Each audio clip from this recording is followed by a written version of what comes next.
अस्सलाम वालेकुम। सब सवेरे पाकिस्तान में बहुत खुशामदीद। मैं हूँ अवैस मंगलवाला और आज मैं इस स्टूडियो में अकेला हूँ क्योंकि हमारी साथी जनाब मोहतरमा शिफा यूसुफजई साहिबा वो इस वक्त मौजूद नहीं है हमारे साथ। खुशी की बात है, आज हम अकेले प्रोग्राम करेंगे, इंजॉय करेंगे। अकेले जब इंसान होता है ना तो ज़िंदगी में सुकून होता है। आप बिल्कुल चाहते हैं कि भाई कोई टेंशन नहीं है, आप रिलैक्स होते हैं, फील करते हैं। आपको लगता है ये पूरा स्टूडियो आपका है, किसी भी सोफ़े पे मैं चाहूँ बैठ जाऊँ, उस सीट पे मैं जाके बैठूँगा, कोई नहीं होगा।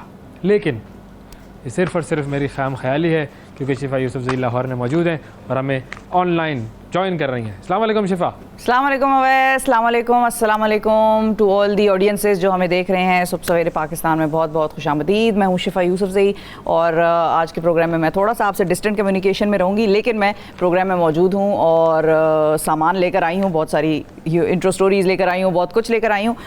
तो सबसे पहले तो हम ज़रा काम की बात की तरफ चलते हैं। काम की बात अवैस आपके पास है, आप शेयर करना चाहेंगे लोगों से या हम शेयर करें? काम की बात नहीं, कम्युनिकेशन की बात कर लेते हैं। जो आपने कहा कि आप डिस्टेंट कम्युनिकेशन कर रही हैं और सामान लेकर आई हैं, मतलब सामान लेकर आई हैं मतलब कोई सौदा सलफ़ आपने ले लिया।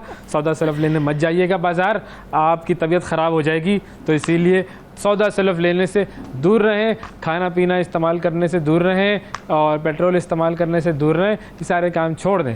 कम्युनिकेशन की बात करते हैं जो आपने की ना, डिस्टेंट कम्युनिकेशन है। अच्छा, बताएं। कम्युनिकेशन के लिए क्या ज़रूरी होता है? कम्युनिकेशन के लिए 2-3 चीज़ें ज़रूरी होती हैं। अब एक तो ये है कि जो हम अल्फाज इस्तेमाल करते हैं कम्युनिकेशन के लिए वो बड़े ज़रूरी होते हैं। पहली चीज़ तो ये हो गई। दूसरी चीज़, वो जो अल्फाज हैं जब हमारे ज़बान से निकलते हैं तो हमारे दिल को भी उन अल्फाज का साथ देना चाहिए। तीसरी चीज़, हमारी आँखों को भी उन अल्फाज का साथ देना चाहिए। और चौथी चीज़, हमारी जो बॉडी लैंग्वेज है उसे भी उन अल्फाज का साथ देना चाहिए। अगर ये चारों चीज़ें नहीं मिलेंगी तो फिर हमारी जो कम्युनिकेशन है वो इफ़ेक्टिव नहीं होगी। और जब आप किसी को भी कम्युनिकेट करता हुआ देखें तो इन चारों चीज़ों को ज़रूर देखिएगा। कहीं पर भी झोल नज़र आएगा तो लग जाएगा कि जी ये बात जो हो रही है ये वो वैल्यू नहीं है इस बात की जैसी दिखाई जा रही है। क्या ख्याल है आपका? ऐसा ही है, बिल्कुल ऐसा ही है। लेकिन मैं इस पे मज़ीद आपकी तरफ एक काउंटर क्वेश्चन लेकर आऊँगी कि आंखों का साथ देना चाहिए, ज़बान का साथ देना चाहिए, दिल का साथ देना चाहिए। ये साथ कैसे होगा? मतलब please elaborate with a suitable diagram. Suitable diagram ऐसा है ना कि आपके अंदर की वो कन्विक्शन नज़र आ जाती है। जो शख्स दिल से बात कर रहा होता है पता लग जाता है, वो हमारे अंदर एक कनेक्शन होता है, वाइब्स होती हैं जो हमें मिल जाती हैं। वो यानी कि आप कह रहे हैं दिल से जो बात निकलती है असर रखती है। ये बात आलिम फाजिल शख्स, भाई वाह वाह वाह वाह, दिल से जो बात निकलती है असर रखती है पर नहीं ताकत परवाज़ मगर रखती है। बिल्कुल ऐसा ही है, ऐसा ही है। आपने मेरी जो काम की बात थी उसको शायराना पैराए में जो बयान किया है ना, भाई वाह वाह वाह वाह। पढ़े लिखे लोगों में आप बैठ रही हैं, इसका आपको फ़र्क पड़ रहा है, नज़र आ रहा है मुझे। बस क्या अच्छा, अब ये मुझे कम्युनिकेशन का ख्याल क्यों आया? हाँ बताएं बताएं। मुझे कम्युनिकेशन का ख्याल इसलिए आया कि वज़ीर आज़म साहब ने कहा है कि भाई कोई बहरान नहीं है, सब सही है, कोई मसला नहीं है, कोई टेंशन की बात नहीं है। तो ये बात उन्होंने कही तो है, लेकिन क्या उनका दिल, उनकी आंखें और उनकी बॉडी लैंग्वेज इस बात का साथ दे रही है या नहीं? ये सोच रहा था बस मैं। बस इधर तक ही आप सोचें, वैसे इससे आगे का ना सोचिएगा। हम प्रोग्राम में आगे का सोचेंगे, बस वज़ीर आज़म की बात तक आप इधर तक ही सोचिएगा। ये नहीं चाहती मैं कि आप कल से इस प्रोग्राम पे नज़र ना आए।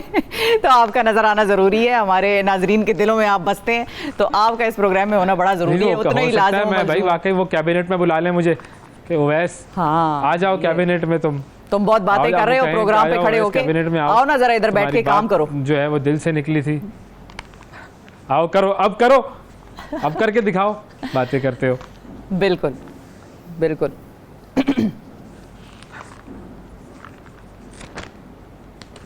तो बस यही कम्युनिकेशन की बात है, यही काम की बात है और इसी को आगे बढ़ाते हुए चलते हैं। 60 सेकंड न्यूज़ देखते हैं, जानते हैं कि दुनिया में क्या हो रहा है। बिजली बिलों पर 48 घंटों में रिलीफ देंगे। महंगाई ज़रूर है मगर इतनी नहीं कि पहिया जाम हड़ताल हो। बिजली के बिल देना होंगे, निगरान वज़ीर आज़म अनवारुल हक काकड़। नादरा रूल्स में तरमीम के खिलाफ सुप्रीम कोर्ट में दरख्वास्त दायर। बन्नू में फ़ौजी काफ़िले के करीब खुदकुश हमले में पाक फ़ौज के नौजवान शहीद। पेट्रोलियम मसनूआत की कीमतों में इजाफा, डॉलर के बाद पेट्रोल और डीजल की भी ट्रिपल सेंचुरी। पेट्रोल 305 और डीजल 312 रुपये फ़ी लीटर मिलेगा। एशिया कप 2023 श्रीलंका ने बांग्लादेश को 5 विकेटों से शिकस्त दे दी। जनूबी अफ्रीका में बेघर अफराद की इमारत में खौफनाक आतिशज़दगी, 73 अफराद हलाक। इलेक्शन पर असरअंदाज होने का केस, ट्रंप ने अदालत में बेकसूर होने की दरख्वास्त जमा करवा दी। मोदी हुकूमत का जामा मस्जिद दिल्ली समेत 123 जायदादें वापस लेने का फैसला। इटली में पटरियों पर काम करने वाले मजदूरों को ट्रेन ने कुचल डाला, 5 अफराद हलाक, 2 जख्मी। और रूस का 1 सितंबर से इस्लामी बैंकिंग के आगाज़ का ऐलान। जी ये थी 60 सेकंड न्यूज़। 60 सेकंड न्यूज़ के बाद अब हम आगे बढ़ते हैं और कुछ ट्रेंडिंग स्टोरीज़ की तरफ जाते हैं। सबसे पहले तो भाई कल के लिए तैयार हैं शिफा यूसुफज़ई साहिबा आप? मैं बिल्कुल कल के लिए तैयार, हशाश बशाश, बिल्कुल सेट हूँ मैं, और हम सारे ही बड़ा इंतज़ार कर रहे हैं कल का। और कल अगर बारिश हो गई तो फिर क्या होगा? बस फिर दिल के अरमां में बहेंगे, बस फिर यही होगा और क्या होगा। वैसे बातें आप ऐसी मुझसे सवाल पूछते हैं बचगाना। आज तो आप बड़ी शायराना शायराना म्यूजिकल आना हुई हुई हैं आप। ये लाहौर का असर है या लाहौर के मौसम का असर है? ये लाहौर के नाश्ते का असर है वैसे।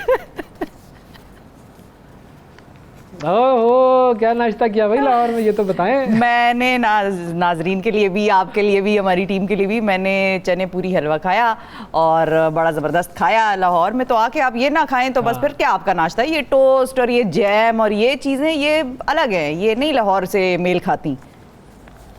ये तो इंग्लिश है, ये जब आप बरतानिया जाती हैं तब खाती हैं। बस बिल्कुल। तो बताएं जी, क्रिकेट के हवाले से सही। आपकी क्या उम्मीदें हैं कल से वाबस्ता? क्रिकेट के हवाले से सबसे पहले तो उम्मीदें तो मेरी यही है कि 80% बारिश का इम्कान है, तो इसीलिए कोई उम्मीद ना रखी जाए कल। और बहुत सारे काम है जो मैंने लाइन अप कर लिए हैं, तो कंटिजेंसी प्लानिंग मेरी यही है कि मैच नहीं होना है और मैं बहुत सारे अपने काम जो वीक के जो पेंडिंग काम होते हैं वो निपटा लूँगा, बहुत सारी चीज़ें। लेकिन ज़रा हम शुरू करें इस तरीके से कि भाई ये जो पॉजिटिव क्रिकेट के हवाले से ये हमें 2 खिलाड़ियों में बड़ी नज़र आई हैं, और ये 2 खिलाड़ी हैं कौन? बाबर आजम और विराट कोहली।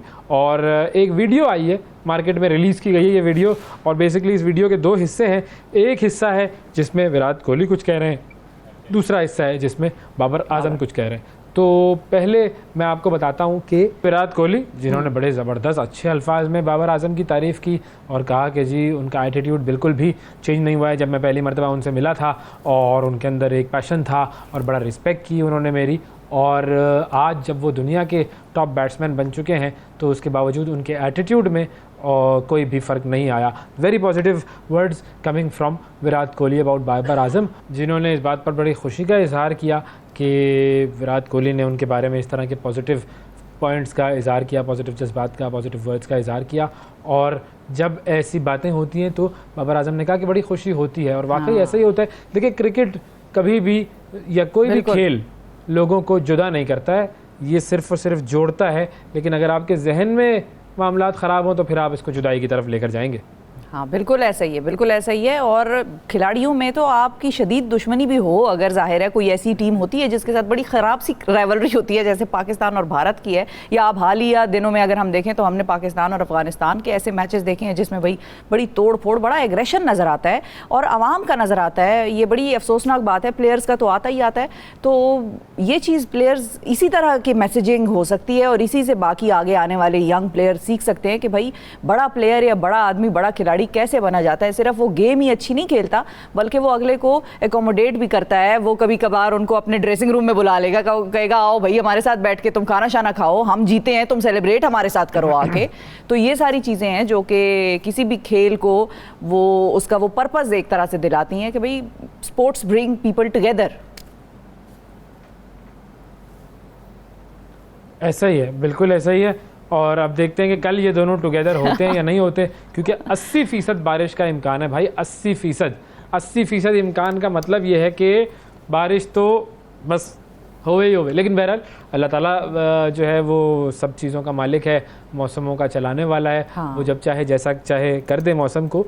लेकिन नॉर्मली होता ये है कि मानसून सीज़न में श्रीलंका में मैचेस होते नहीं हैं, और अभी भी जो पिछली सीरीज़ थी पाकिस्तान अफ़गानिस्तान सीरीज़, वो लकीली तीनों मैचेस उसके हो गए, लेकिन ये मैचेस हम सबको ये याद रखना चाहिए कि ये होने थे पाकिस्तान में, और बिल्कुल भारत ने जो एक तरीके से एहतजाज कर दिया और कहा कि जी हमें नहीं खेलना यहाँ पर, पाकिस्तान नहीं भेजेंगे हम अपनी टीम, एक अजीब उन्होंने जो बेहूदगी मचाई हुई है क्रिकेट में, उसके बाद फिर ये मामला श्रीलंका और पाकिस्तान दोनों के दरमियान हुआ। हाइब्रिड मॉडल में ये हो रहा है। एशिया कप 4 मैचेस पाकिस्तान में होंगे और 9 मैचेस श्रीलंका में होंगे, फाइनल समेत 9 मैचेस श्रीलंका में होंगे। तो अब देखते हैं कि जी 80% अगर बारिश हो गई और मैच ना हो सका तो दोनों टीमों को आधे आधे पॉइंट्स मिल जाएंगे, और उस सूरत में चूँकि पाकिस्तान एक मैच जीत चुका है, एक मैच जो है वो ड्रॉ हो जाएगा, तो पाकिस्तान सुपर 4 में तो पहुंच जाएगा। भारत आगे नेपाल से खेलेगा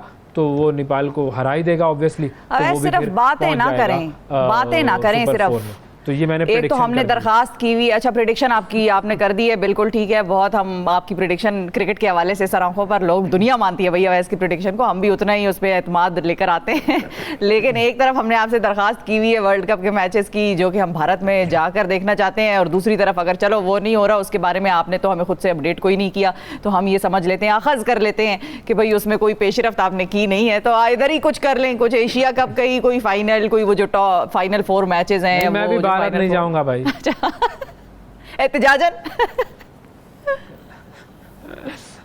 वो फिल्म थी ना पंजाब नहीं जाऊंगी, तो बस यही समझ लें। बस सही है, ठीक है, चलें, सही है। नहीं, इस हवाले से पेशरफ जारी है, इंशाल्लाह कुछ करते हैं। लेकिन कराची की एक खबर मैं आपको दूं, और बड़ी अफसोसनाक खबर है वो कराची की, और ख़बर यह है कि कराची में खुले हुए मैनहोल ने एक मासूम की जान ले ली है, और ये बल्दिया का इलाका है कराची का, मवाच गोट एक इलाका है, और वहाँ पर गली में खेलने के दौरान गटर में गिरकर एक 4 साल की बच्ची जाँ बहक हो गई है। इलाका मकीन जो है उनका कहना यह है कि इस इलाके में शायद ही कोई गटर ऐसा हो कि जिस पर ढक्कन हो, और उन्होंने इलाके के तमाम खुले हुए मेन होल्स पर ढक्कन लगाने का मुतालबा किया है। वहाँ के जो यूसी चेयरमैन हैं उन्होंने ये कहा है कि वो 1 माह कबल खुले गटरों के हवाले से शहर की जो इंतज़ामिया है उसको ख़त लिख चुके हैं, लेकिन अब तक कोई सुनवाई नहीं हुई है, और अगर 1 माह में इस इलाके में गटरों पर ढक्कन नहीं लगाए गए तो वो अपने ओहदे से इस्तीफ़ा दे देंगे। अब ये 1 महीने का टाइम तो खैर उन्होंने चलो ज़्यादा दे दिया है वैसे, हाँ। लेकिन ये अर्जेंट काम करने होते हैं, लोग मर रहे हैं, और 1 महीने का आपने टाइम दिया है, 1 महीना पहले ही आपने ख़त लिख के गुजार दिया है, तो बुनियादी तौर पर तो ये टाइम गेनिंग टेक्निक है। और कराची की इंतज़ामिया गटर के ढक्कन अभी ईजाद कर रही है, मतलब बनवा रही है। वो ईजाद क्या होने हैं, वो गटर के ढक्कन वो कह रहे थे कि मार्केट में महंगे मिलते हैं, तो हम खुद बनाएंगे गटर के ढक्कन, और गटर के ढक्कन बनाने के बाद लगाएंगे। तो अब कब बनेंगे वो गटर के ढक्कन, कब लगेंगे, उस वक्त तक लोगों के साथ यही होता रहेगा। इससे पहले भी कराची का जो इलाका है मलीर मेमन गोट, वहाँ पर 14 अगस्त को 2.5 साला बच्चा खुले गटर में गिरकर जाबाक हुआ था, और 15 अगस्त को Sindh high court sanitary workers की सेफ्टी के केस में करार दे चुकी है कि तमाम मेन होल्स जो हैं वहाँ पर मैन होल्स में ढक्कन लगाए जाएँ, नालों के गिर्द दीवारें बनाई जाएँ, और कोई नाले या मैन होल में गिरकर ज़ख्मी हुआ या मरा तो कार्रवाई सरकारी मुलाजिम के ख़िलाफ़ होगी। ये सिंध हाई कोर्ट ने कहा है। अब ये सिंध हाई कोर्ट का एक हुक्मनामा है जिसमें लिखा गया है कि कार्रवाई सरकारी मुलाजिम के ख़िलाफ़ होगी, और मैं आपको क़यामत तक का वक्त देता हूँ कि ये हो जाए तो मेरा नाम बदल दीजिएगा। चले, बस सही है, बात ही ख़त्म हो गई। बिल्कुल ऐसा ही है, मतलब ऐसे केसेस तो ये कोई पहला या दूसरा वाक़या नहीं है। हमारे प्रोग्राम में एक बच्चे का बाप आकर बैठा, उसने अपनी फरियाद की, उसने अपनी दुहाई दी कि भाई मेरा बच्चा इस तरह गिर गया, और वो आगे से कहते हैं कि भाई आप ये लेटर पे साइन कर लें कि इंतज़ामिया की कोई जिम्मेदारी नहीं है। भाई इंतज़ामिया की अगर जिम्मेदारी नहीं है तो एक आम आदमी कहाँ जाएगा, मतलब किसके पास जाके वो अपने मसाइल हल करने की मतलब फरियादें लेके किसके पास? बाप से रब्ता हुआ हमारा मजीद, जी वो कहता है कि जी मानने के लिए कोई तैयार नहीं है कि उनकी गलती है। वो ये कहता है कि जी अभी तक किसी किस्म की कोई कार्रवाई नहीं शुरू हुई है, और बस मामला ऐसे ही चलाओ में चल रहा है। तो जब कुछ नहीं होना तो बस हम सिर्फ बातें ही कर रहे हैं ना यहाँ पर, और क्या कर रहे हैं? ऐसा ही है, बिल्कुल ऐसा ही है, सब बातें ही कर रहे हैं। वो ख़त लिखना, आपने बिल्कुल सही कहा, वो ख़त लिखने को हम तो लिप सर्विस ही समझेंगे, और अब देखते हैं कि क्या होता है। अल्लाह करे कि कम से कम वो आफात या वो तकलीफ़ें जो अवॉइड की जा सकती हैं वो कम से कम इस मुल्क की आवाम को ना फेस करनी पड़े। लेकिन साथ ही साथ वैसे मैं आपको एक ऐसी खबर भी सुना दूं कि जो एक तरह से हम उसको पॉजिटिवली ले सकते हैं। और हुआ ये है कि सलमान मोमिका, आपको याद होगा, वो मलून शख्स है कि जिसने स्वीडन में कुरान पाक की कॉपियाँ नजर आतिश की थी और वो टिकटॉक पर भी मौजूद था और इस प्लेटफॉर्म से वो अच्छे खासे पैसे कमा रहा था, बड़ी कमाई करता था वो। अब टिकटॉक ने किया क्या है कि उसके प्रोफाइल पर अपने मवाद से पैसे कमाने का ऑप्शन जो है वो ख़त्म कर दिया है। आइंदा जो है सलमान की वीडियोज़ पर उसके फॉलोअर्स गिफ्ट्स की सूरत में पैसे नहीं भेज सकेंगे। और उसने बताया है कि वो अपनी लाइव वीडियोज़ के ज़रिए 1 घंटे में 100 से $300 कमा लेता था। अब जाहिर है वो चीज़ नहीं हो सकेगी। उसने ये भी बताया है कि उसकी आमदनी का कोई और ज़रिया नहीं है और टिकटॉक ने उसकी आमदनी का वाहिद ज़रिया भी ख़त्म कर दिया। तो वो तो खैर इस बात पर बड़ा परेशान है, हमें खैर इस बात की खुशी है। अजीब हरकतें कर रहे कि आप दुनिया भर में अपने आप को एक ऐसी शख्सियत बना रहे हैं जो कि मुतनाज़ा तरीन शख्सियत है। हाँ। करोड़ों लोगों की, आप अरबों लोगों की आप दिलाजारी कर रहे हैं, मजहबी किताबों को जला रहे हैं और फिर आप कहते हैं कि मेरी आमदनी का जरिया ख़त्म कर दिया। हेट स्पीच को ख़त्म ही होना चाहिए भाई। अगर आप हेट स्पीच से पैसे कमा रहे हैं तो गलत कर रहे हैं, गलत काम कर रहे हैं आप, गलत काम। इस तरह तो किसी स्मगलर को आप कहेंगे कि आप उसका काम ख़त्म कर देंगे तो वो कहेगा भाई मेरी आमदनी रोक दी, मेरा जरिया माश रोक दिया। किसी चोर को पकड़ लेंगे तो कहेंगे मेरा जरिया माश रोक दिया। तो भाई कोई ढंग का काम भी कर सकते हो तुम ज़िंदगी में। हमारी दुआ है कि अल्लाह ताला तुम्हें हिदायत दे, लेकिन इस तरह की हरकतें जो है वो तुम अपनी तरफ से खुद दावत देते हो इदारों को या लोगों को कि वो इस तरह की हरकतें तुम्हारे साथ करें। तो अगर तुम अपनी हरकतों को सही करोगे तो फिर बेहतरी की तरफ जाएंगे मामलात। एक और खातून शख्सियतें उनके बारे में बताऊं मैं आपको शिफा, बॉलीवुड की अदाकारा हैं राखी सावंत। वो भी हमेशा बड़े तनाज़ात में घिरी रहती हैं। फिर उन्होंने इस्लाम कबूल करने का ऐलान किया, भारतीय मीडिया में बड़ी हलचल हुई। अब जो है वो उम्रे की अदायगी पर वो गई थी, फिर उम्रा करके वो भारत से वापस आई तो उन्होंने एक बात की है। अब वो बात ऐसी की है कि सबको कंफ्यूज कर दिया। ये भी मुझे ना कभी कभी आंटी जो है वो दिमाग से थोड़ी सी मतलब इंटेलिजेंट लगती हैं। ये कह रही हैं कि भाई अगर एक हिंदू लड़की काबा शरीफ चलेगी तो आप लोगों ने तो जलजला मचा दिया, क्या मुसलमान मंदिर पे नहीं जाते? बाजी इनको कोई समझाए कि मुसलमानों ने एक रूल अल्लाह ताला की तरफ से जो है वो लागू किया हुआ है। ये रूल बताया जाता है कि जी जो हमारे लिए मक्का और मदीना की जो सरजमीन है उन पर गैर मुस्लिम नहीं जा सकते। तो जब हमने ये रूल बनाया हुआ है तो आप इस रूल को वायलेट ना करें। और जब आप कहती हैं कि मैं एक मुसलमान हूँ तो फिर आपको वेलकम किया जाएगा, आप जाएँ, खाना काबा जाएँ, मस्जिद नबवी जाएँ, हज करें, उम्रे करें, अल्लाह आपको 1000 दफ़ा ये काम करवाए। लेकिन फिर अब जब आप जाके ऐसा बयान देती हैं कि अगर एक हिंदू लड़की काबा चलेगी तो क्या हुआ, तो भाई ये प्रॉब्लम है। मतलब are you in your out of your mind, are you in your senses? आपको पता नहीं है कि आप हिंदू हैं या मुसलमान हैं? तो ये बहुत सारी गिमिक्रीज करती हैं। स्लिप ऑफ टंग तो नहीं हो गया वैसे? वीडियोस इनकी बड़ी उधर से भी आ रही थी खाना काबा से, और हाँ दरवाजे से वो बिल्कुल दरवाजे से वो लगी हुई थी और बड़ा उनकी वीडियो बन रही थी, वो बिल्कुल वो बड़ी वायरल हुई वीडियो थी चिपटी में। मैं ये कह रही हूँ कि उन्होंने जब ये बात की है कि अगर एक हिंदू लड़की चली गई, आई थी कि वो रो रही थी और अपने बिल्कुल बिल्कुल साबिक शौहर का बता रही थी कि उसने मेरी वीडियोस निकाल दी वगैरह वगैरह। उस पर मथीरा जो है हमारी पाकिस्तानी अदाकारा, उन्होंने बड़ी कंट्रोवर्शियल रही है, लेकिन उन्होंने एक बात बड़ी पॉजिटिव की थी। उन्होंने कहा कि इस्लाम को ना अपने लिए इस्तेमाल करें, काबा है, अल्लाह ताला का घर है, यहाँ पर आप इस तरह की चीजें करके ना ड्रामे करके एक्सप्लॉइट ना करें इस्लाम को। हाँ बिल्कुल बिल्कुल। लेकिन मुझे ऐसा कभी मैंने इनका बयान सुना वो तो मुझे ऐसा लगा जैसे कहीं स्लिप ऑफ टंग तो नहीं हो गया। अब जाहिर है इन्होंने अगर डिक्लेयर किया हुआ है कि मैं मुसलमान हो गई हूँ और बड़ी इनकी वीडियोस आई थी, फिर इन्होंने मुसलमान शख्स से शादी की, फिर जाहिर है उस शादी का तो जो भी अंजाम निकला। लेकिन ये है कि अगर ये कह रही हैं कि हिंदू लड़की खाना काबा आ गई तो क्या हुआ, इसका ये मतलब तो नहीं वो कहना चाह रही थी कि माजी में हिंदू लड़की, पुरानी हिंदू, ऐसा तो नहीं था? पता नहीं, अब ये उनको पता, आप क्लैरिफाई करेंगी वो। लेकिन ये अजीब अजीब हरकतें करती हैं भाई, बहुत ही एक अजीब इंसैनिटी सी छाई हुई है दुनिया में। हाँ लेकिन अगर कुछ भी हो सकता है। और उन्होंने अपना नाम भी फातिमा रखा हुआ है, उन्होंने बार बार ये कहा है कि भाई मुझे फातिमा कहा जाए, लेकिन बहरहाल अब उन्होंने खुद ही ये बयान दिया है तो ज़ाहिर बात तो होगी। बिल्कुल। बहुत सी चीज़ें इस दुनिया में महंगी पड़ रही हैं और हम आम तौर पर जिस तरह से ज़िंदगी गुजारने के आदी थे, अब ज़िंदगी आगे उस तरह से नहीं गुजरेगी, बल्कि उसमें काफ़ी तब्दीलियाँ आएंगी। हुआ ये है कि क्लाइमेट चेंज, माहौलियाती तब्दीली एक हकीकत है और बड़े बड़े ममालिक इससे लड़ रहे हैं, इसके ख़िलाफ़ अपने इक़दाम कर रहे हैं। और पाकिस्तान जैसे ममालिक जो डेवलपिंग कंट्रीज़ हैं उनमें चूँकि इसका इफेक्ट बहुत ज़्यादा आ रहा है, इक्वाडोर हो गए, ये सारे ममालिक, तो ज़ाहिर है उनको भी अपनी गेम को स्टेप अप करने की ज़रूरत है। अब हुआ क्या है, एक बड़ा मुस्बत काम हुआ है और हुआ ये है कि ख़तरनाक माहौलियाती तब्दीली तब्दीलियों के इस दौर में इक्वाडोर की अवाम ने एक ऐसा फैसला किया है जिसकी हर तरफ गूंज है, भाई तहसीन हो रही है उनकी। और इक्वाडोर में एक रेफरेंडम हुआ था जिसके नतीजे में अमेज़न के यासूनी इलाके में ड्रिलिंग ममनू करार दे दी गई है वैस, और ये तकरीबन 2.5 मिलियन एकड़ रकबा बनता है जहां कदीम मकामी बाशिंदे रहते हैं। और इक्वाडोर की जो स्टेट ऑयल कंपनी है, अब ज़ाहिर है तेल हमारी ज़िंदगी का एक अहम जुज़ है, लेकिन ये है कि जो ये स्टेट ऑयल कंपनी है इन इलाकों से 60,000 बैरल तेल रोज़ाना निकालती है। अब इसे ये तमाम काम जो है ये लपेटना पड़ेगा। और इससे पहले दुनिया में जमहूरी तरीके से ताकतवर ऑयल इंडस्ट्री का जो ड्रिलिंग का रास्ता है उसको कभी नहीं रोका गया। अब ये एक जमहूरी तरीका है जिसमें आवाम ने अपनी राय का इजहार किया और सब यकजा होकर उन्होंने बोला कि भाई इसको रोको।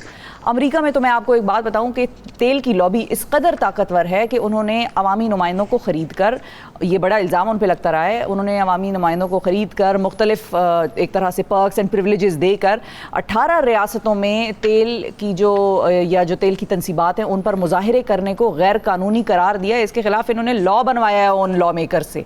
तो ऐसा करने वालों को भारी जुर्माना और सख्त सज़ाएं दी जाती हैं अमेरिका में। और इसलिए इक्वाडोर का जो ये रेफरेंडम है इसे बड़ी तारीखी हैसियत से देखा जा रहा है और पूरी दुनिया में इसकी बड़ी बात चल रही है अब। तो ये जो अमेरिका वाली जो कंपनियां हैं ये मीडिया वालों को नहीं खरीदती हैं। हम कानून नहीं ना बनाते वहाँ पे, मीडिया वाले तो कानून थोड़ी बनाते हैं। खरीदती होंगी वैसे, आई एम श्योर। नहीं, लॉबिंग तो हम भी कर सकते हैं ना, हम भी लोगों को बताएंगे कि भाई कुछ नहीं होता, ये क्लाइमेट चेंज कुछ नहीं है, ये गलत बातें फैलाई जा रही हैं वगैरह वगैरह। कोई इस तरह कमाई का जरिया हो तो कोई बात करें, कोई ज़रा आपका कोई जानने वाला है तो अमेरिका में अगर लॉबिस्ट। मैं कहती हूँ, मैं देखती हूँ। बिल्कुल, चलें, गुड, देखती हूँ कहती हूँ, बस ये कोशिश कर लें। ज़िंदगी में अब बहुत कुछ जो है वो करना पड़ेगा हमें। यूट्यूब का एक फ़ैसला है, वो मैं आपको बता दूँ भाई। बताएं, बिल्कुल बताएं। यूट्यूब ने एक बहुत बड़ा फ़ैसला किया है और यूट्यूब ने ये कहा है कि जी 19 लाख भारतीय वीडियोज़ हम डिलीट कर रहे हैं, बल्कि डिलीट कर दिए उन्होंने 19 लाख भारतीय वीडियोज़। जनवरी से मार्च के दौरान उन्होंने ये वीडियोज़ अपने प्लेटफॉर्म से हटाई हैं और बेसिकली ये तमाम वीडियोज़ यूट्यूब के कम्युनिटी के उसूलों की खिलाफ वर्जी कर रही थी। 3 महीने के दौरान बुनियादी तौर पर आलमी सतह से तकरीबन 65 लाख वीडियोज़ हटाई हैं ओवरऑल टोटल, और सबसे ज़्यादा भारतीय वीडियोज़ हटाई गई हैं। अमेरिका की 6.5 लाख वीडियोज़ हटाई हैं, रूस की तकरीबन 5 लाख वीडियोज़ हटाई हैं, ब्राज़ील की 4.5 लाख वीडियोज़ डिलीट की हैं। और ये तमाम यूट्यूब का एक बेसिकली ऑटोमेटिक डिलीशन सिस्टम है, उसके तहत ये डिलीट हुई हैं। 38% वीडियोज़ को एक भी चूँकि वीडियो व्यू नहीं मिला था, किसी ने भी नहीं देखा था, तो वो उस वक्त से पहले ही डिलीट हो गई हैं, तो वो मैसेजेस जो थे वो लोगों तक पहुंच ही नहीं सके। और 31% को डिलीट होने से पहले 1 से 10 व्यूज़ मिल गए थे। तो ये कोई भी ऐसी चीज़ अगर आप डालेंगे तो उसको हटा दिया जाएगा, which is another form of, जिसको आप कहते हैं ना, क्लेंजिंग द सोसाइटी और क्लेंजिंग द मैसेजेस, कि आप क्लीन करें उल्टी सीधी बातों को प्लेटफॉर्म्स के ज़रिए, न्यूज़ प्लेटफॉर्म्स के ज़रिए, सोशल मीडिया प्लेटफॉर्म्स के ज़रिए ना फैलाएं। बिल्कुल सही है। और इसी मद में फिर अक्सर ये भी होता है कि एक ख़ास किस्म का जो एजेंडा है उसको भी फर्दर किया जाता है और उसे एक ख़ास किस्म के एजेंडे के तहत जो बाकी कुछ रियलिटीज़ हैं उन पे भी पर्दा डाल दिया जाता है। मिसाल के तौर पे कश्मीर के हवाले से अगर आप वीडियोस पोस्ट करें, कुछ ऐसे प्लेटफॉर्म्स हैं बाकायदा तौर पे, बड़े पॉपुलर प्लेटफॉर्म्स हैं कि कश्मीर के हवाले से, कश्मीर में होने वाली ज़्यादतियों के हवाले से आप अगर कोई वीडियोज़ पोस्ट करें या कोई कॉन्टेंट लगाएं तो वो उसकी रीच को लिमिटेड कर देते हैं या उस कॉन्टेंट पर आपको हिट भेज देते हैं और वो ये कहते हैं कि भाई आपने हमारी कम्युनिटी जो गाइडलाइंस है उनकी वायलेशन की है और लिहाजा हम इस कंटेंट को टेक डाउन कर रहे हैं। तो इस किस्म की चीज़ें भी जो हैं वो हो रही हैं। जी बिल्कुल बिल्कुल, इस तरह की चीज़ें हो रही हैं और हमें ज़रा अपनी आंखें खुली रखनी चाहिए। आंखें, नाक, कान, दिमाग, ये सब खुला रखना चाहिए। नाज़रीन, अच्छा वक्फ़ा ले लेते हैं एक छोटा सा, और वक्फ़े के बाद दोबारा हाजिर होंगे, फिर मज़ीद आगे बढ़ाएंगे। हमारे साथ रहिएगा। सुबह सवेरे पाकिस्तान, सुबह सवेरे पाकिस्तान, सुबह सवेरे पाकिस्तान। वेलकम बैक सुबह सवेरे पाकिस्तान में एक मरतबा फिर खुशामदीद। पिछले जुमे को हमने की थी अपर बॉडी एक्सरसाइजेज और आज फिटनेस फ्राइडे में हम करेंगे lower body exercises. Naveed Siddiqui साहब फिटनेस ट्रेनर हमारे साथ मौजूद हैं। अस्सलाम वालेकुम नवीद, कैसे हैं? वालेकुम अस्सलाम। ज़बरदस्त, ठीक, आप गुड, बताएं? फिट हैं? अल्हम्दुलिल्लाह। कैसे आए हैं? गाड़ी पे अपनी गाड़ी पे पेट्रोल कब भरवाया था? कल भरवाया था, आज भरवाया है? नहीं, किस्मत अच्छी थी कि टंकी फुल करा दी थी 4-5 दिन पहले। टंकी फुल करवा ली थी 4-5 दिन पहले, ये है। लेकिन कोई नहीं, 3-4 दिन ही चलेगा, उसके बाद तो वापस उसी वो तो है। सिस्टम के साथ जाना पड़ेगा। तो इसीलिए हमें एक्सरसाइज करनी ताकि दिमाग गर्म ना हो हमारा। इसका फायदा होता है बिल्कुल। हाँ होता है, क्यों नहीं होता, बिल्कुल ऐसा ही है। अपने अंदर जो सारा खून भरा होता है, गुस्सा आया होता है, वो बंदा अपने जिस्म के ऊपर ही निकाल देता है। हाँ जी, हाँ जी, ताकि किसी और के ऊपर ना निकले। बिल्कुल सही है। चलें जी, तो आज हम लोअर बॉडी एक्सरसाइजेज में क्या क्या चीज़ें शामिल होती हैं, थोड़ा सा अगर हमें इंट्रोडक्शन बता दें। लास्ट वीक हमने जो अपर बॉडी की एक्सरसाइज के छोड़ा था, तो हमारा पेट फिर थोड़ा रह गया था, लोअर बॉडी रह गई थी। लोअर बॉडी शुरू करेंगे आज, पेट से शुरू करते हैं। इधर ही मैं हाँ, ये साफ सुथरा हमारा मामला है। तो बेसिकली अगर आप लेटने की एक्सरसाइज के बारे में बात करें तो सबसे पहले बेसिकली आपके जो एब्स के मसल होते हैं, ठीक है, जिसको हम बोलते हैं एब्डोमिनल्स इंग्लिश में, ठीक है, उर्दू में पता नहीं क्या नाम होता है इनका। पेट। तो हाँ जी, पेट। ये आ गया हमारा मैट, आ गया मैट। ऐसे नहीं, मैट मंगवाया, बजट खर्चा किया है हमने। हाँ जी। ऐसी बात नहीं है जी। इसको लगाते हैं, बिछाते हैं और फिर शुरू करते हैं, ठीक है, पेट की एक्सरसाइज। अच्छा, तो इसमें बेसिकली बिल्कुल सिंपल, अगर आप एक एक्सरसाइज होती है इसको बोलते हैं लेग रेजेस, ठीक है। लेग रेजेस, लेग रेजेस, अच्छा। स्ट्रेट आपने टांगे पर उठानी होती है, इसकी वजह से आपका जो कंट्रैक्शन होती है या जो जोर होता है, दर्द होता है लेकिन बिल्कुल वो तो होता है, इसमें तो कुछ नहीं कर सकते आप। सही है, ऑब्वियस ही बात है, जब आपके मसल्स कंट्रैक्ट करेंगे तो वो अपनी जो नॉर्मल लिमिटेशन है उससे ज़्यादा जो है वो कंट्रैक्ट हो रहे हैं, स्ट्रेच हो रहे हैं। क्या पोजीशन किस तरह होती है बताएं? टांगे आपने कोशिश करनी होती है एज स्ट्रेट एज पॉसिबल, जितना स्ट्रेट रख सकें इनको, ठीक है। और आपने इसको सीधा लिफ्ट अप करना होता है, ओके, ठीक है। फिर आपने स्लो नीचे आना होता है। अब आपने सही है, अब आपने नीचे पैर नहीं रखना, ठीक है, ताकि आपके जो लोड है वो आपके एब्स के ऊपर है, ठीक है। तो आप इसको जितना ऊपर ला सकते हैं लेके आए। अच्छा, ये बेंड होगा ये? हाँ, जितना एज स्ट्रेट एज पॉसिबल। अच्छा, ठीक है। हाँ, कंफर्टेबली आप इतना रख सकते हैं तो ठीक है। अब काफी लोग नहीं कर पाते। हाँ। जब मैं एक्सरसाइज करवाता हूँ किसी को तो उनकी लाइक बॉडी फैट ज्यादा होता है या उनकी बर्दाश्त नहीं होती, टांगे स्ट्रेट नहीं कर पाते, तो उनको बिल्कुल इस तरीके से, ठीक है, करवाते हैं। और फिर पूरा स्ट्रेच देते हैं, स्ट्रेट आपने टांगे करनी होती है, अच्छा। ठीक है। आपने पैर नीचे नहीं रखने, आप पीछे नीचे रखेंगे तो बिल्कुल वही नॉर्मल जैसे आप लेटते हैं वही वाली पोस्चर हो जाएगा। तो ये हमारे बेसिकली पेट को, ये क्या पेट के मसल्स को ये फ्लैट करता है या बेली खत्म करता है? गाड़ी की चाबी गिर गई, देखो ये मुझे दे दो, ये महंगी हो गई है अब गाड़ी की चाबी, रहने दो इसको। अच्छा, तो ये जो बढ़ता हुआ पेट है उसको भी कम करता है? नहीं, बढ़ता हुआ पेट नहीं कम करता, लेकिन आपके जो बेसिकली स्किन होती है, स्किन के नीचे फैट होता है, फैट नीचे मसल होता है, ठीक है, वो मसल बेसिकली स्ट्रॉन्ग करता है। अच्छा, वो सिक्स पैक कैसे बनते हैं? वो बड़ा सिक्स पैक आपके जो बड़े मकबूल है भाई वो। अब मैं ये एक्सरसाइज करूंगा, ठीक है, अपने एब्स के मसल जो है वो मैं ट्रेन करूंगा, उसका मैं घर जाके अच्छी प्रोटीन की डाइट लूंगा और साफ खाऊंगा, इससे मेरी चर्बी भी कम होगी, मेरा मसल भी ग्रो करेगा प्रोटीन की इंटेक की वजह से, और उसकी वजह से फिर दोनों चीजें एक साथ हो रही होंगी, जिसकी वजह से फिर अल्टीमेटली 3-4 महीने बाद एक मोटे बंदे के लिए चर्बी भी कम हो रही है। अच्छा, ये बताएं नवीद, निकल रहा है, तो जब वो चर्बी खत्म हो जाएगी, मसल नीचे से उभरा होगा, तो ऑब्वियसली बात है आपके एब्स निकलेंगे। ये तरीका होता है, लेकिन ऐसा नहीं है कि अगर मैं एब्स को ट्रेन कर रहा हूँ या एक्सरसाइज कर रहा हूँ तो उससे मेरी चर्बी। चलिए, शिफा का एक सवाल है। शिफा जी, मेरा सवाल कर रही हैं? सवाल मेरा ये है कि एक वो एक्सरसाइजेज हैं लेग्स के लिए या लोअर बॉडी के लिए जो कि मशीन्स या इक्विपमेंट यूज करके आप करते हैं, मतलब वो आपने लगाए होते हैं पाँव ऊपर और उसको आप प्रेस कर रहे हैं या जो भी इस किस्म की मशीन्स होती हैं, और एक वो एक्सरसाइजेज हैं जो इसी तरह क्रंचेज हैं और लंजेस हैं और वो सारा है। तो ज्यादा इफेक्टिव क्या होती है, मशीन वाली एक्सरसाइजेज फॉर लेग्स या रनिंग हो गई, साइकिलिंग? एक वो एक्सरसाइजेज होती हैं जो कि मशीन से होती हैं पेट की और लोअर बॉडी की, और एक होती हैं जो कि बगैर मशीन की होती हैं, जो स्क्वाट्स और क्रंचेस वगैरह। ज़्यादा इफेक्टिव कौन सी है? क्या फिर से आप रिपीट कीजिएगा? एक वो एक्सरसाइजेज होती हैं लोअर बॉडी की जो कि मशीन की मदद से की जाती हैं, साइकिल वाइकल चला रहे होते हैं, इस तरह की चीजें कर रहे होते हैं, और एक जैसे आपने अभी हमें बताई, ठीक है, जो कि बगैर मशीन के साइकिल वगैरह अगर हम चलाएंगे तो वो तो हमारे लेग्स वगैरह के मसल्स को ट्रेन करेगी, उसका एब्स का जो है वो लिंक बहुत मिनिमल है, ठीक है। जैसे हमने पिछले हफ्ते बात की रेजिस्टेंस की, ठीक है, रेजिस्टेंस किस तरीके से, अगर आप मेरे साथ, मैं आपको एग्जांपल दे देता हूँ, बताएं कि हर बंदे के लिए अब क्या कहते हैं, जैसे मेजॉरिटी लोगों के लिए आसान होता है कि वो वेट्स ऐड कर लें तो रेजिस्टेंस उनकी बढ़ जाएगी। मतलब कि रेजिस्टेंस का मतलब है कि आप जो एक पॉइंट ए से पॉइंट बी तक अपनी बॉडी के किसी मसल को मूव कर रहे हैं, तो वो यहाँ से यहाँ तक जाने में उसको कितना काम करना पड़ा है। अगर आप बिल्कुल नॉर्मल बैठ रहे हैं, जैसे स्क्वाट है ये, ठीक है, तो ये ए टू बी मेरे लिए ईजी है, ठीक है। लेकिन अब अगर मैं इसको मजीद रेजिस्टेंस या ऐड ऑन करना चाहता हूँ, मुश्किल ऐड ऑन करना चाहता हूँ, वेट ऐड कर लूँगा, वेट नहीं है तो इसके मैं बॉडी के एंगल को ऐसा करूँ कि वो एक मसल जो है उस पर ज्यादा मुश्किल से स्ट्रेस पड़े। जैसे अब मैं अगर इसको इजी ज्यादा मुश्किल करूँ तो मैं एक टांग ऊपर रख लूँ और फिर मैं सारा अपनी बॉडी का जो जोर है वो दूसरी टांग पे रखूँ, सिर्फ एक टांग के जोर पे मैं स्क्वाट करूँ, ठीक है। तो अब मशीन इस चीज को आसान बना देती है, मशीन जो रेजिस्टेंस को और आसान बना देती है। आपको बॉडी के एंगल्स को ट्रेन नहीं करना पड़ता, ऐसे पर्टिकुलर एंगल के ऊपर आप ज्यादा जोर रखो, वो आपके क्या करेंगे, आप सिर्फ वेट निकाला, वेट आपने मजीद ऐड किया, परफेक्ट, वो ज़्यादा परफेक्ट, resistance ज़बरदस्त। हाँ जी। अच्छा, नेक्स्ट एक्सरसाइज हाँ जी, अब जैसे मैंने आपकी बात की, अभी हमने पेट के एक्सरसाइज की बात की, ठीक है, ये क्रंचेस हो गए, यहाँ हम लेग रेजेस की बात करते हैं, ठीक है। उसके बाद दूसरी एक्सरसाइज आती है जो एक होल्ड होता है, जिसको आप प्लैंक बोलते हैं, अच्छा, ठीक है।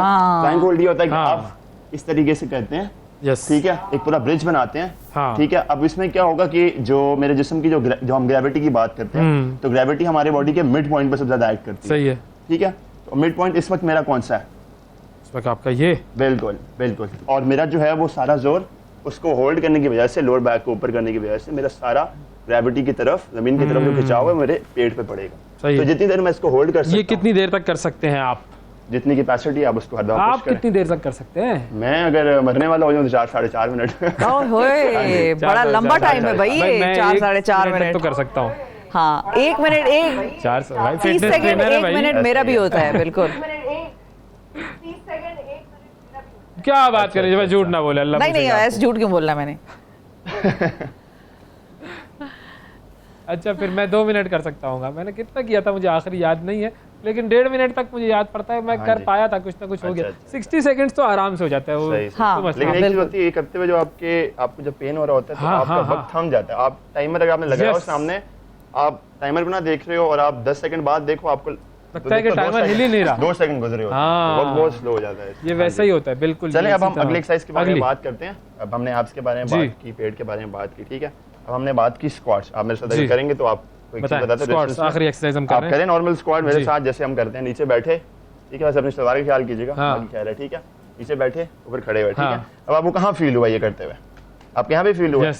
अब जैसे हम बात करते हैं मशीन पे वेट ऐड करने की, हम कोशिश करते हैं कि इसको अपनी तरफ से ही बॉडी वेट पे और मुश्किल बनाने की कोशिश करते हैं। अब आपने क्या करना है कि आपने स्क्वाट ही करना है, पर आपने कोशिश करनी है कि जैसे अभी आपकी बैक पीछे गई थी, ठीक है, मैनेज करने के लिए आपको ऐसे करना है कि बिल्कुल आप स्ट्रेट सिंक कर रहे हैं अच्छा। नीचे। और आपकी करके मतलब- बताएं, करके बताएं तो इस तरीके से, मतलब कि मैं बिल्कुल सीधा हूं अच्छा, और मैं बिल्कुल कमर सीधी straight, रखनी है, कमर ये। सीधी रखने की कोशिश कर रहा हूं। अब इस तरह करके ये देखें, तो बहुत ही मुश्किल है, हाँ शदीद जी। मुश्किल है। कोशिश करें, मेरा हाथ पकड़ें, हाँ। कोशिश करें। हाँ, ठीक है, चलो आ जाए। नीचे जाएं, बिल्कुल कमर स्ट्रेट रख के। हाँ जी। अब आपको थोड़ा ज्यादा फील हुआ आपकी हाँ, नीज पे, बिल्कुल, आपकी बिल्कुल, thighs पे। शदीद, शदीद। बिल्कुल, ये होती है रेजिस्टेंस। हमने बॉडी के एंगल को थोड़ा चेंज Change कर दिया, आपकी yes. लोअर बैक की जो एंगेजमेंट थी, जो आप पुश करते थे लोअर बैक से, अपने हिप्स से, वो हमने बंद कर दिया। सारा जोर हमारे एक जगह पे आ गया, जो हमारे थाई, हमारे नीज।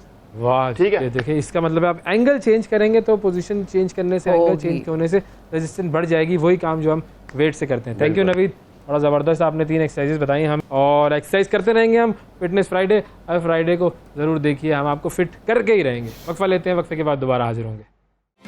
सुबह सवेरे पाकिस्तान, सुबह सवेरे पाकिस्तान, सुबह सवेरे पाकिस्तान। वेलकम बैक जी। अब कुछ बात करते हैं कराची शहर की। कराची शहर एक तरफ स्ट्रीट क्राइम्स की आमाजगाह बना हुआ है, वहीं कच्चे के डाकुओं ने भी सर उठा लिया है। रोशनियों के इस शहर में मंशियात की फैलती तारीकी एक और मसला है। इन मसाइल की एक वजह सियासी सरपरस्ती या कम अज़ कम सियासी अज़म की कमी बताई जाती है, विल पावर की कमी है, वरना लोग कहते हैं इख्तियारात तो बहुत सौ के पास हमेशा ही रहे हैं।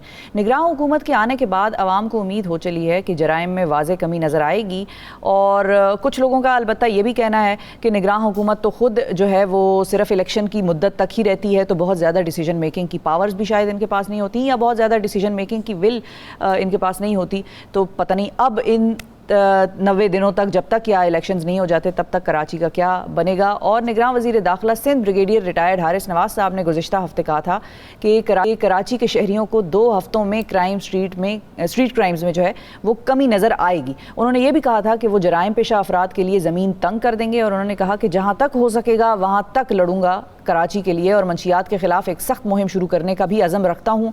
और इसके अलावा कच्चे के डाकुओं के खिलाफ एक नए ऑपरेशन की नवीद भी सुनाई थी। हमारे साथ आज इस सेगमेंट में मौजूद हैं निगरान वज़ीर दाखिला सिंध जनाब ब्रिगेडियर नवाज साहब रिटायर्ड। अस्सलाम वालेकुम ब्रिगेडियर साहब। वालेकुम अस्सलाम। बहुत शुक्रिया सर, आपने वक्त निकाला। सबसे पहले तो आपके इस ओहदे पर आपको मुबारकबाद, लेकिन उसी के साथ साथ एक जिम्मेदारी भी बड़ी मुश्किल और भारी आपके कंधों पर आ गई है। क्या चीज़ ऐसी है जो आपको हमेशा बड़ी प्रेसिंग लगी है कराची के हवाले से, क्योंकि इश्यूज बहुत ज़्यादा हैं कराची के? देखिए, Karachi is a very challenging city, लेकिन the only thing is if you political will, mental resolve and you really sincere, without political pressure you can do a lot. and nothing is which you can't do. It's all doable. The only thing is that you should be very focused in your approach.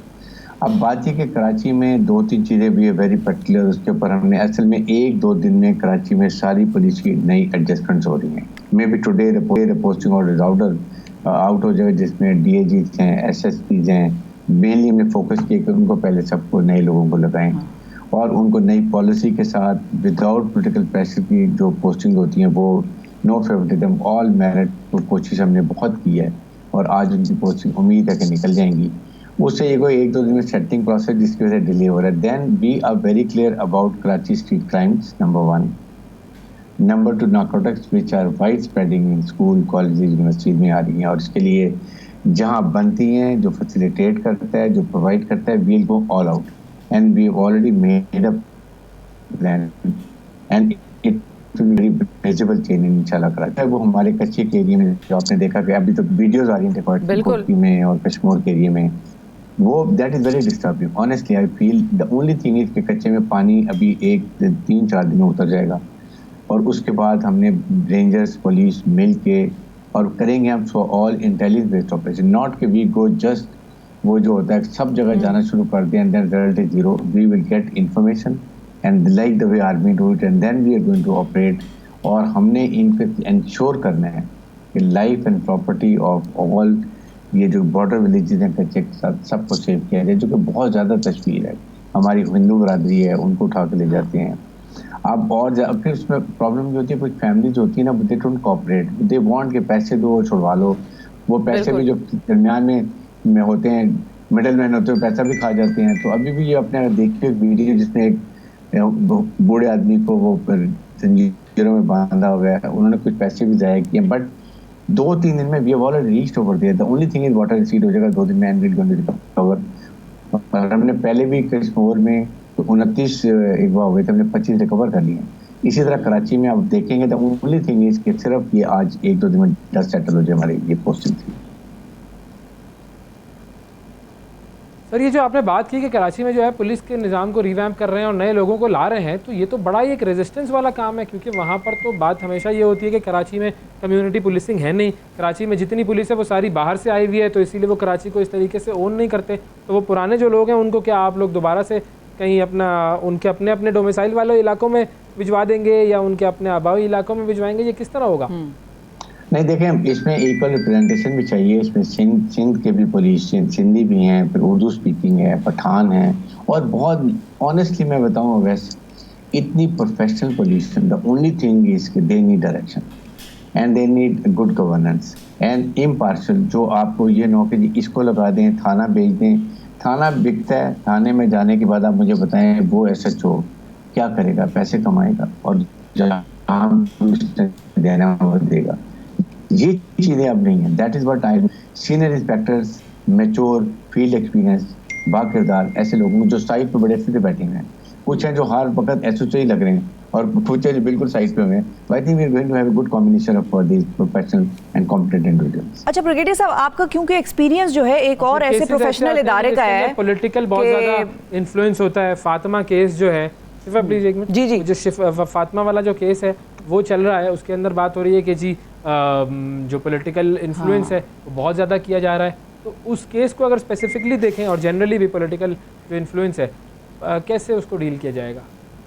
देखें, कोई political influence नहीं है. जो थे no one, he is arrested. हमारे court की problem ये कि इमीडिएट बेल देते, उसकी बीवी को उन्होंने बेल दे दी, फिर 1 हफ्ते की बेल दे दी. हमने उसको ड्राइवर को पकड़ लिया है, सारे रनिंग टेस्ट के लिए भेजे हुए, 1 दिन में रिजल्ट भी आ जाएंगे, मैचिंग हो जाएगी. उसके बाद प्रॉपर तरीके से चालान पेश किए गए. इवन हम उसको दोबारा DNA ले रहे हैं कराची बुला के, ताकि वो जो एक वहाँ पर एक इन्फ्लुएंस होता है लोकल्स का वो ना हो सके.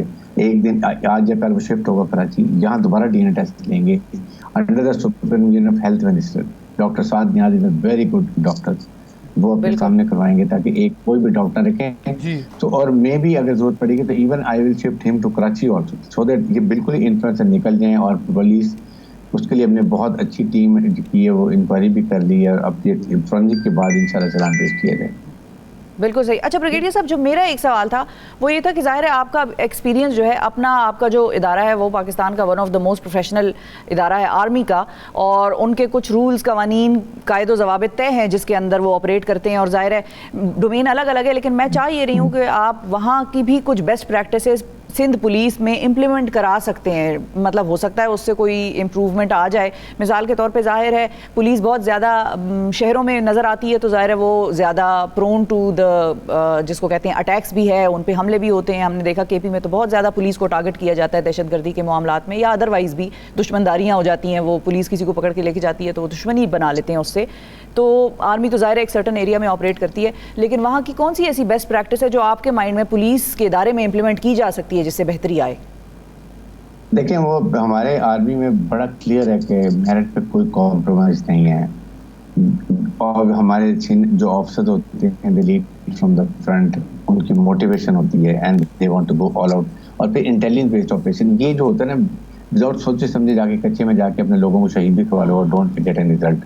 सो you have to involve the local of the area who know exactly what is happening, कौन पथारीदार है, कौन पॉलिटिशियन है जिनको स्पॉन्सर करता है, जो इनको संभालता भी है, और ये चीज़ें हमने अब देख के उनको लेके चलना है, ताकि जब तक प्रॉपर इंटेलिजेंस बेस्ड ऑपरेशन नहीं होगी, no purpose, go for specific target, achieve result and then wait another intelligence and go for that, ताकि उनको आप डिसऑर्गेनाइज करें, डोंट लेट देम सेटल, और उनमें अफरा तफरी डाल दें, उनको परेशानी हो कि जी now we can be caught any time. ये जो सेंस ऑफ फियर है ना, that we have to create in them. अरे साहब, मुझे ये बताइए कि एक, अब ज़ाहिर है जैसे हम बात करते हैं कराची एक बड़ी मुश्किल जगह है, सिंध एक मुश्किल सूबा है लॉ एंड ऑर्डर के हवाले से, और हमारी बड़ी नेक तमन्नाएं आपके साथ। एक और मुश्किल जो मुझे लगता है कि आपके सामने होगी वो ये होगी कि आजकल जिस तरीके से पीटीआई के जो रहनुमा हैं उनकी गिरफ्तारी हो रही है, और अगर हम सिंध की बात करें तो अभी हलीम आदिल शेख साहब को गिरफ़्तार किया गया। मामला 9 मई का था, फिर उसके बाद ज़ाहिर है 9 मई की हम सब कंडेमनेशन करते हैं और बिल्कुल इस तरह के वाक़यात नहीं होने चाहिए, लेकिन गिरफ़्तारी हुई, गिरफ़्तारी के बाद बेल हुई, बेल के बाद फिर एक और मुकदमे में गिरफ़्तार कर लिया गया। अब जिस तरीके से ये गिरफ़्तारियाँ हो रही हैं उसमें अगर चूँकि पुलिस आपके अंडर आती है, अगर तो वो गलत गिरफ़्तार करते हैं तो लोग आपसे कहेंगे कि भाई आपकी निगरानी में ये क्या हो रहा है, अगर सही गिरफ़्तार कर रही है तो दूसरी तरफ से आप पर जो है वो एक लान तान शुरू हो जाएगी। तो एक बड़ा एक मुश्किल पुलसरात है ये, इसको कैसे डील करेंगे? नहीं, वैसे ऐसी बात नहीं है, सिंध में बिल्कुल हम विक्टिमाइजेशन नहीं कर रहे हैं। हलीम आदिल की ऐसी जो बेल कैंसिल हुई थी, उनके ऊपर काफ़ी क्रिमिनल चाहते थे, that is the reason he has been arrested. Otherwise उनके ऊपर कोई पॉलिटिकल मोटिवेटेड केसेस कोई भी नहीं हमने किया हुआ। लाइकवाइज जब 144 की जब लोग इकट्ठे होते हैं 144 की वायलेशन करते हैं, तो उसमें अगर लेडीज़ और बच्चे होते हैं उनको मेरे ख्याल में को आधे घंटे के बाद ही हम फ़ौरन छोड़ देते हैं ताकि ज़रा डिस्पर्स हो जाए, और जिनके खिलाफ चलाना तो उनके भी 1-2 दिन में बेल हो जाए। We are not doing anything something special in Karachi, अच्छा इन अदर सिटीज, और यहाँ पर कोई ऐसी प्रॉब्लम ही नहीं है। जी कंप्लीट कर लें, मुझे लगा आप रुक गए। तो आई थिंक ऐसी वहाँ यहाँ पर जो एम्प्रेशन बिल्कुल ऐसी नहीं है, और बड़ा पीसफुल, यहाँ मैंने नहीं देखा कोई ऐसी प्रॉब्लम, ना हमने कोई इंस्ट्रक्शन दिए हैं, ना हमारा कोई पॉलिटिकल मोटिवेटेड कोई हमारा कोई इसमें डिज़ायर है या हमें कोई प्लान है। We are here to put the thing right in Karachi city, कच्चे के डाकुओं के, और उसके बाद the day election announce to ensure free, fair and transparent election, and that is what exactly I am going to focus on, and brother since caretaker government is focusing on it. अच्छा brigadier साहब, अब वो जो आपने कहा है ना the day elections are being announced, तो वो जो द डे है वो डे आपको क्या लग रहा है कब तक आएगा? क्योंकि उस पे भी निगरान काबीना पे भी लान तान शुरू हो जाती है, डेट ज़ाहिर इलेक्शन कमीशन नहीं देता या नहीं दे रहा, या जो भी उसकी डिलिमिटेशंस हैं या जो भी मामलात हैं जो उसको डिले करने के करते हुए नज़र आ रही हैं, उसमें केयर टेकर गवर्नमेंट और केयर टेकर मिनिस्टर्स पे भी बात आ जाती है कि भाई देखो ये बैठे हुए हैं, देखो ये कुछ कहते नहीं हैं, देखो इनकी तरफ से कोई मोटिवेशन नहीं आती इलेक्शंस कराने की। देखें, ये तो हमारा तो ताल्लुक ही नहीं है। The day election commission date दे देते हैं इलेक्शन करने की, हम उसी दिन तैयारी करेंगे। हमने तैयारी वैसे भी की हुई है। अब अगर 1-2 हफ्ते के बाद इलेक्शन कमीशन पाकिस्तान कहते हैं सो डेट को इलेक्शन है, वी आर रेडी। हमने अपनी तैयारी की हुई है, हमने किस तरीके से अमला देना है, कहाँ पर सिक्योरिटी देनी है, कैसे रेंजेस से कोऑर्डिनेट करनी है, कैसे आर्मी से कोऑर्डिनेशन करनी है, ऑल इज डन, कोई प्रॉब्लम नहीं है। अच्छा। हमारा इसमें बिल्कुल कोई इंटरेस्ट नहीं। द इंटरेस्ट इज कि जब भी इलेक्शन होंगे फेयर ट्रांसपेरेंट होंगे।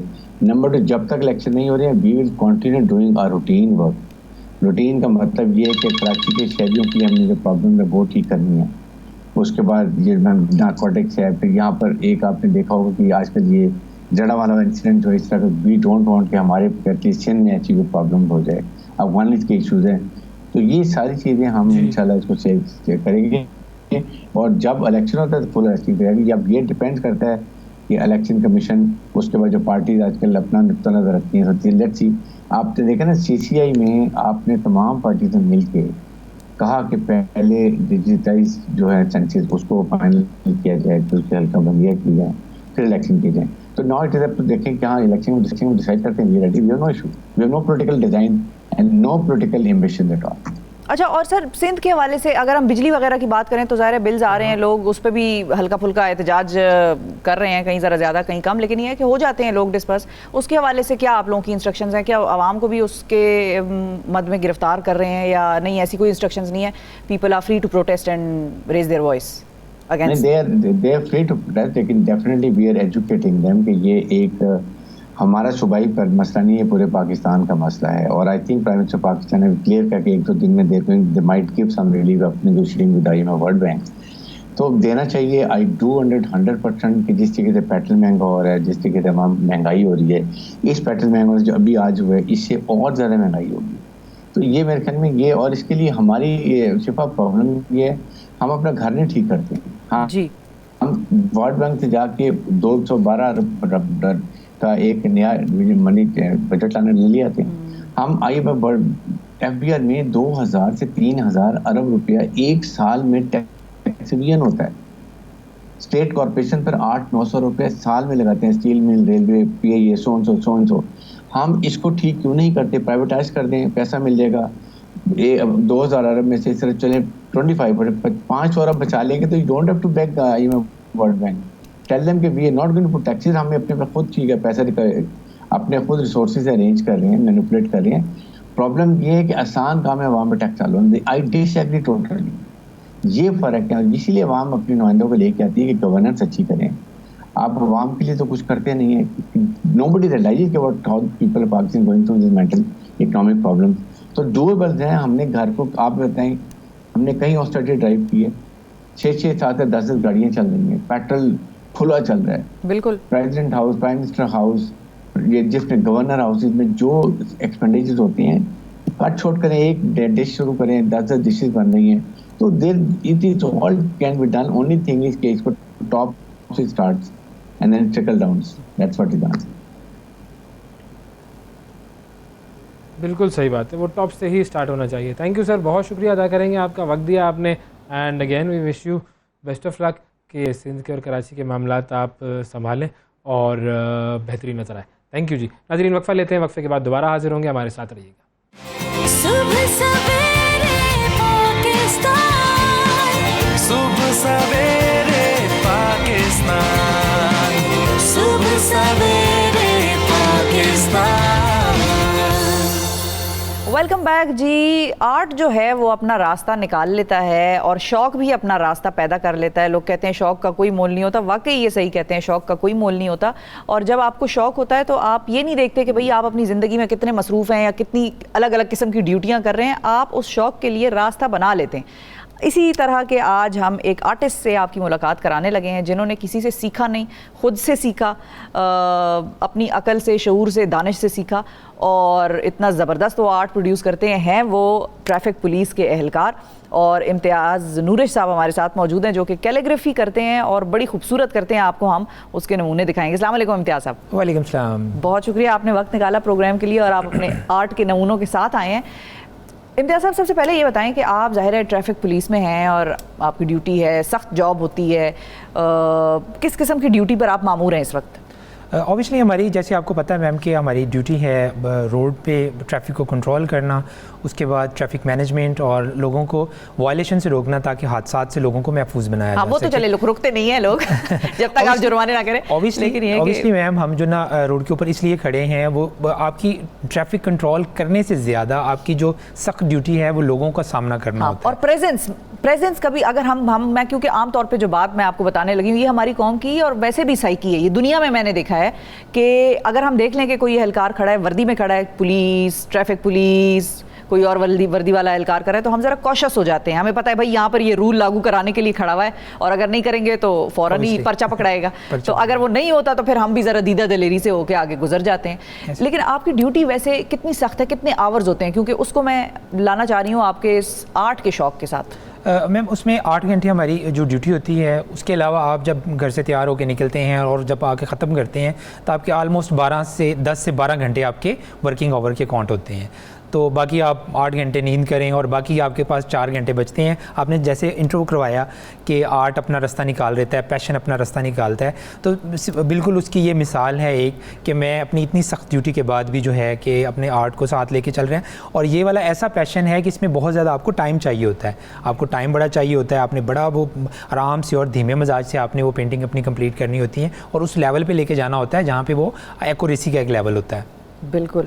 और फिर आप कहीं से ना सीखे हों तो आपको फिर और भी ज़्यादा मुश्किलात होती हैं, क्योंकि आपको पता नहीं है बच्चे जो हैं टूल्स और कैसे आपने इस्तेमाल वाले उनको भी तो टाइम देना होता है ना। हमारे यहाँ तो बीवी बच्चों की बड़ी अहमियत होती है। अवैस कुछ सवाल पूछ रहे हैं, अवैस कुछ सवाल पूछ रहे हैं, लेकिन स्टूडियो में आवाज़ दे दें अवैस की। जी अवैस। अच्छा चलें, अवैस की आवाज़, आप आवाज़ की मैं भी बन जाती हूँ, बन जाए, उनसे पूछें। वो कह रहे हैं कि 4 घंटे इनके पास जो बचते हैं कैसे ये इसमें टाइम निकालते हैं, क्योंकि माँ बाप, बेगम, बच्चे, ये तो बड़ी टाइम का तकाजा इनका भी तरफ से होता है। बिल्कुल सर, उसमें ये है कि आपके बेगम, बच्चे, घर वाले, बहन भाई सारे वो आपके साथ घर में मौजूद होते हैं, तो वो आपसे तंग भी होते हैं किसी तरह से और कहीं ना कहीं वो सीख भी रहे होते हैं। जैसे बच्चे हैं या मिसेस हैं तो उनको कहीं ना कहीं इंटरेस्ट भी डेवलप हो रहा होता है। तो बच्चे जहाँ पे तंग करते हैं वहाँ पे बहुत सारा लर्न भी कर रहे होते हैं। ये वाली चीज़ें जो मैंने कहीं से नहीं सीखी तो मैं खुद से वो टेक्निक्स यूज़ कर रहा होता हूँ। तो मैं अपने बच्चों को जब देखता हूँ कि बिल्कुल वो 1 साल की मेरी बेटी है, 1.5-2 साल की बेटी है, वो अभी चलना शुरू किया है और लेकिन वो ब्रश पकड़ के वो सीख रही होती है, ऐसे मेरे साथ वो उसी तरह से ब्रश चला रही होती है। तो मुझे वो देख के बड़ी हैरानी भी होती है कि हमें नहीं पता, हमें बड़ी देर बाद ब्रश का चलाना पता चला। तो वो बच्चों को तो वो ये है कि वो परेशान भी होते हैं, लेकिन साथ साथ उनके लिए ये नया एक एक्सपेरिमेंट भी होता है, नई चीज़ भी होती है, जिससे वो इंस्पायर भी होते हैं, उनको मज़ा भी आता है। अच्छा, ये जो अब आपकी हमने जो वीडियो चल रही है उसमें तो आप पेंटिंग भी करते हैं, तो ये खत्ताती भी और पेंटिंग भी, ये दोनों चीज़ें आपकी साथ साथ चल रही हैं? सर इसमें ये होता है कि जो एक सेल्फ टॉट आर्टिस्ट होता है वो बाय बर्थ होता है, उसको कहीं से सीखने की ज़रूरत नहीं होती। तो मैं इसलिए सारी, मुझे बाद में बहुत आगे आगे मुझे पता चला है, अभी भी शायद नहीं पता, क्योंकि पेंटिंग जो है बड़ी वास्ट फील्ड है, इसमें मुझे अभी भी नहीं पता कि कौन कौन सी टेक्निक्स इसमें इस्तेमाल होती हैं। तो मुझे सिर्फ ये है कि मुझे अब आके पता चला कि इसमें ये चीज़ें इस्तेमाल होती हैं। तो चूँकि क्या पूछा था सर ने कि आप खताती के साथ साथ पेंटिंग भी करते हैं? बाकी फील्ड्स में भी जी। तो मैं जब आर्टिस्ट हूँ तो मैं बाय बर्थ आर्टिस्ट हूँ, तो मैं हर टेक्निक जो भी मैं आर्ट देखता हूँ मैं वो बनाने की कोशिश करता हूँ, वो अल्हम्दुलिल्लाह मैं बना लेता हूँ। जैसे इसमें मैम जैसे पूछ रही थी कि ये आप कैलीग्राफी करते हैं, मैंने 1-2 दफ़ा डिफरेंट फ़ॉन्ट है, इवन मुझे फ़ॉन्ट्स का भी नहीं पता होता, तो मैं फ़ॉन्ट्स का अभी मैं सीखना शुरू किया तो मुझे पता चला कि अच्छा ये वाला, ये नस्क है, ये सुल्स है, ये दीवानी है, ये मुख्तलिफ फ़ॉन्ट्स हैं। बिल्कुल। तो जब मैं देखता हूँ तो मैं कर लेता हूँ उसको सिंपली। तो यही एक जो बाय बर्थ आर्टिस्ट होता है उसमें यही एक खास बात होती है कि वो हर काम कर ले। तो जरा दिखाएं ना और बताएं हमें कौन कौन सी टेक्निक्स हैं। अगर यहीं से आप बेशक बता दें, हमारी स्क्रीन पे नजर आ रहा है वो जो घोड़ा आपने बनाया है। जी वो हॉर्स है, जो ये एक एब्स्ट्रैक्ट भी है और रियलिस्टिक हॉर्स है। इसमें अच्छा मैंने एक टेक्निक इसमें यूज़ की है जो कि बड़ी डिफरेंट है। मैंने इसमें एक्रेलिक को ड्राई ब्रश के साथ इस्तेमाल की है। अच्छा, तो जो एक वो डिफरेंट चीज़ हो जाती है, देखने में आपको लगेगा शायद पेंसिल वर्क किया हुआ है, शायद ब्लैक के ऊपर आपने वो एक चारकोल होता है, वाइट चारकोल होता है, उसके साथ आपने काम किया है, लेकिन वो ऐसा नहीं है, वो एक्रेलिक के साथ है और वो लॉन्ग लास्टिंग है। उसके बाद उस पर ऊपर गोल्ड लगा दिया। इसका कंसेप्ट ये है कि जितना भी हॉर्स के साथ आपने जितनी भी दुनिया फतह हुई सल्तनत उस्मानिया में, ये उसका एक मैप उसका है ऊपर, जो गोल्ड उसका वर्ड है, ये एक उसके पीछे कंसेप्ट ये वाला है। तो इसी तरह से उसकी आईज पे थोड़ा फोकस किया कि रियलिस्टिक आई उसकी बनी है ज़रा। तो बाकी ये वाला कंसेप्ट है। अच्छा, घोड़ों का तो आप अच्छा खासा बनाते हैं, क्योंकि इधर भी जो हमारी वीडियो चल रही है वो भी आप घोड़े बना रहे हैं। घोड़े से कोई खास लगाव है? नहीं, हमारे यहाँ ऑब्वियसली खूबसूरत लगता है। हमारे यहाँ पे एशिया में इसको एक सिंबल ऑफ जो है सक्सेस समझा जाता है, और इवन पूरी दुनिया में। तो आप सल्तनत उस्मानिया में देखें या दूसरे उससे पहले आप चले जाएँ तो घोड़े को एक ख़ास जो है ना हॉर्स का एक ख़ास कल्चर था, तो इसलिए हमारे यहाँ पे लगाते भी हैं। जी, घोड़ों को मुरब्बे बादामें भी खिलाई जाती हैं। बिल्कुल सर, बादामें मुरब्बे खिलाए जाते हैं, वैसे कह रहे हैं घोड़ों को। ऑब्वियसली सर, वो भी हमारे बहुत ज़्यादा इधर। जी। और वो वाला उसके जो बाद ये एक पेंटिंग टेक्निक है, जो सिंपल एक पेंटिंग टेक्निक हमारे इस्तेमाल होती है, ये पोर्ट्रेट पेंटिंग टेक्निक्स है। अच्छा, बिल्कुल सही है। और इसके अलावा यहाँ पर भी हमारे पास इसके अलावा लिखी है मैंने कुछ। कोई कैलीग्राफी ये वाली थी मेरी, ये दिखा सकें तो। बिल्कुल। ये उन्हें भी मैंने सेंड की हुई है वैसे। अच्छा, ये कैलीग्राफी, और ये कौन सा फॉन्ट आपने लिखा है, क्या ये है? मैम ये है दीवानी फ़ॉन्ट है, और इसमें ये है बेसिक टेक्निक इस्तेमाल हुई है, सारा ऑयल के साथ बना के उसके बाद उसको अरेज किया हुआ है। तो इनमें कितना टाइम लगता है जब आप ये मैम कर रहे इसमें हो? टाइम तो शुरू में तो मुझे बहुत ज़्यादा टाइम लग जाता था, 4-4 दिन 8-8 दिन मुझे लग जाते थे, क्योंकि मैं लर्निंग स्टेज में था और मुझे नहीं पता था कि किस तरह से इनको बनाना है। एक आर्टिस्ट हर माइंड में नहीं क्रिएट कर सकता, उसका एक खास माइंडसेट होना उस वक्त ज़रूरी है, वो रिलैक्स हो, उसको टेंशन ना हो, ये ना पता हो भाई आज इतना तंग किया ट्रैफिक वालों ने, लोग बात ही नहीं सुन रहे थे, आवाम सुन ही नहीं रही थी। अच्छा, ये वाला माइंडसेट और ये वाली आंख कैसे अपने अंदर उभारते हैं दोबारा जब कैनवस के सामने आते हैं? यही चीज़ मैं कहता हूँ कि बाई बर्थ आर्टिस्ट जो होता है उसे अपना काम करने में, कोई भी शख्स है जिसका जो भी प्रोफेशन है, उसका प्रोफेशन जांचने का फार्मूला क्या है? उसका फार्मूला यही है कि वो जो काम कर रहा है उसको उसमें दिल लग रहा है, वो जितना भी एग्जॉस्ट है, जितना भी थका हुआ है, उसको उसमें दिल लग रहा है। अच्छा, और उसको मजा आ रहा है। आपके सीनियर्स जो है पुलिस में, ट्रैफिक पुलिस में, उनका कितना दिल आपकी तस्वीरों में और इन चीज़ों में लगा हुआ है? उनको देते हैं आप, सीनियर्स को देते हैं, गिफ्ट करते हैं? इसमें यह है कि मेरा अल्हम्दुलिल्लाह the head of Punjab police, जो आईजी पंजाब डॉक्टर उस्मान अनवर साहब हैं, उन्होंने मेरी पेंटिंग्स देखी। जब उन्होंने देखी तो बहुत सरप्राइज हुए, उन्होंने कहा कि आप तो बहुत बड़े आर्टिस्ट हैं, जबकि मैं तो कुछ नहीं था, मुझे पता था कि मैं बड़े आर्टिस्ट हैं। बिल्कुल। अच्छा, उसमें उन्होंने मुझे 1-2 टारगेट दिए कि ये वाली पेंटिंग्स अगर बनाएं तो फिर आपका पता चलेगा कि आप आर्टिस्ट हैं। वो बहुत मुश्किल पेंटिंग्स थी, जब वो मैंने बना ली तो उसके बाद उन्होंने मुझे गले लगाया। उन्होंने मुझे गले लगाया। CC1 उन्होंने अपना क्लास 1 जो सर्टिफिकेट होता है, जो IG साहब ही देते हैं, वो उन्होंने दिया। 1 लाख रुपया कैश प्राइज़ उन्होंने मुझे दिया, और उन्होंने फिर कहा कि नहीं, उसके बाद उन्होंने मुझे कहा कि IG ऑफिस के लिए आप पेंटिंग्स बनाएं। फिर मैंने IG ऑफिस के लिए पेंटिंग्स बनाए। और मैं एक बात यहाँ पर क्लियर करता चाहूँ, IG ऑफिस में सिर्फ एक ही पेंटिंग लगी हुई है, और वो बहुत बड़े आर्टिस्ट हमारे सादकैन, उनकी लगी हुई थी। और उसके बाद अभी मेरी दूसरी पेंटिंग्स हैं जो वहाँ पर लगी हुई हैं, और 13 फीट लंबी। और मेरे लिए ये सबसे बड़ी ऑनर की बात यही है कि मेरी वहाँ पे उनके साथ मेरी पेंटिंग लगी है। बिल्कुल। और IG साहब, अब आपने एक और काम करना है, और हमारी दरखास्त पे ये करना है, आपसे हमारी इल्तिमास है 92 न्यूज़ की, कि इनको आपने थोड़ी सी छुट्टी दे दें ताकि ये सीख सके और बाकायदा तौर पे एक कोर्स में एनरोल हो जाए यहाँ पर, ताकि बाकायदा ये खताती सीखना चाहें, खताती सीखें, जो प्रॉपर एक प्रोफेशनल ट्रेनिंग होती है पेंटिंग की, वो ये ले सकें। क्योंकि अभी तो ये खुदकार आर्टिस्ट हैं, और अगर खुदकार आर्टिस्ट ऐसा है तो जब थोड़ा सा सीख जाएगा, थोड़ा और पॉलिश हो जाएगा, तो फिर वो क्या चीज़ बन जाएगा, जिसको कहते हैं हमारे पठानों में वो है बला बन जाएगा। तो वो बला बन जाएगा। तो IG साहब, आपने ये, इन्होंने मुझे नहीं कहा, ये भी मैं बता दूं, ये इन्होंने मुझे ऐसी कोई बात नहीं की है, ये मैं अपनी तरफ से कह रही हूँ कि आप इनको थोड़ा सा छुट्टी दें और ताकि ये जाकर सीख सकें। अच्छा, जैसे ये खुदकार आर्टिस्ट है, वैसे ही हमने खुदकार रिक्वेस्ट किया है IG साहब से। हाँ, बिल्कुल। थैंक यू जी, ऐश भाई, थैंक यू। अच्छा, उसमें एक चीज़ मैं और ऐड करता चाहूँगा, क्योंकि पाकिस्तान में आर्ट का ज़्यादा उसको माना नहीं जाता कि यहाँ पे आर्टिस्ट क्योंकि इतनी वर्थ है या इतनी वैल्यू है या उसका स्कोप है इतना ज़्यादा, इसलिए यहाँ पे पाकिस्तान में ज़्यादा लोग आर्ट की तरफ आते नहीं है। लेकिन अभी चूँकि जो दुनिया है वो ग्लोबल वर्ल्ड है, और पाकिस्तान का काम अमेज़ॉन पे या हैंडमेड आएगा अमेज़ॉन पे या कहीं पे भी आप पूरी दुनिया में सेल कर सकते हैं। तो मैं इसी सिलसिले में, चूँकि मैं खुद का आर्टिस्ट हूँ, मैं खुद से सीखा हुआ आर्टिस्ट हूँ, तो मैं चाहता हूँ कि जितने भी लोग पाकिस्तान में मौजूद हैं जिनके अंदर थोड़ा सा भी आर्ट है या जिन्हें शौक़ है, अगर वो सीखना चाहें तो मैं उनको फ्री ऑफ कॉस्ट जो है वो सिखाना चाहूँगा। मेरा व्हाट्सएप नंबर मौजूद है, और वहाँ पे आप जो है वो मुझे कांटेक्ट कर सकते हैं। मैं उनके लिए फ़्री कोर्सेज़ बेसिक से लेकर एडवांस लेवल तक मैं खुद उन्हें फ्री ऑफ कॉस्ट सिखाने के लिए तैयार हूँ, ताकि पाकिस्तान के जो लोग हैं, ऐसी बहुत सारी ख़वातीन हैं, बहुत सारी लड़कियाँ घर में बैठी हुई हैं जिनके अंदर फ़न मौजूद है, लेकिन उनको थोड़ी सी गाइडेंस अगर मिल जाए। बहुत सारे लड़के हैं, बहुत सारे ऐसे लोग हैं जो इसको पीछे छोड़ के आगे किसी और फील्ड में चले गए हैं। तो मैं चाहूँगा कि वो पार्ट टाइम भी करना चाहें तो मुझसे आके सीखें, और उसके बाद अपना काम पूरी दुनिया में सेल करें, क्योंकि पूरी दुनिया में इसकी बहुत ज़्यादा डिमांड है। सर, कैसे रब्ता किया जाए आपसे? सर, क्या पूछ रहे हैं सर? आपसे रब्ता कैसे किया जाए, वो कह रहे हैं? मैंने कॉन्टैक्ट नंबर एक दिया है, व्हाट्सएप नंबर मेरा मौजूद है, उसके बाद मेरा यूट्यूब चैनल भी एक मौजूद है, वहाँ पे मैं फ्री ऑफ कॉस्ट डिटेल्स बता दें थोड़ी जी। इम्तियाज़ नूरश आर्टिस्ट के नाम से मेरा यूट्यूब चैनल है, वहाँ पे मैंने मुख्तलिफ कोर्सेज, इम्तियाज़ नूरश आर्टिस्ट के नाम से मेरा यूट्यूब चैनल है, वहाँ पे मैंने अपने बहुत सारे कोर्सेज बेसिक लेवल, क्योंकि ड्राइंग भी मैं करता हूँ, ड्राइंग और डिफरेंट टेक्निक जितनी भी मैं जो भी सीख रहा था, जो मुझे आता था, मुझे अच्छा लगता था, मैं करता जाता था। और उसको मैंने वहाँ पे कोर्सेज रखे हुए हैं, जो लोग भी सीखना चाहें। और उसके अलावा क्योंकि वहाँ पे बेसिक कोर्स पड़े हुए हैं, एडवांस लेवल कोर्स जो हैं वो मुझसे व्हाट्सएप पे आप कांटेक्ट करके आप मुझसे सीख सकते हैं ऑनलाइन क्लासेस लेके। बहुत शुक्रिया इम्तियाज़ नूरिश साहब, आपने वक्त निकाला। नाजरीन, ट्रैफिक वार्डन हैं और इनका काम आपने देखा और क्या खूबसूरत खत्ताती करते हैं, क्या खूबसूरत इनकी पेंटिंग्स हैं। और आर्ट को सराहें, आर्ट को ख़रीदें, अपने घरों में लगाएं और ऐसे आर्टिस्ट्स का हौसला बढ़ाएं। एक वक्फे की तरफ हमें बढ़ना है, वक्फे के बाद आपसे दोबारा मिलेंगे। Stay with us. सुबह सवेरे पाकिस्तान, सुबह सवेरे पाकिस्तान, सुबह सवेरे पाकिस्तान।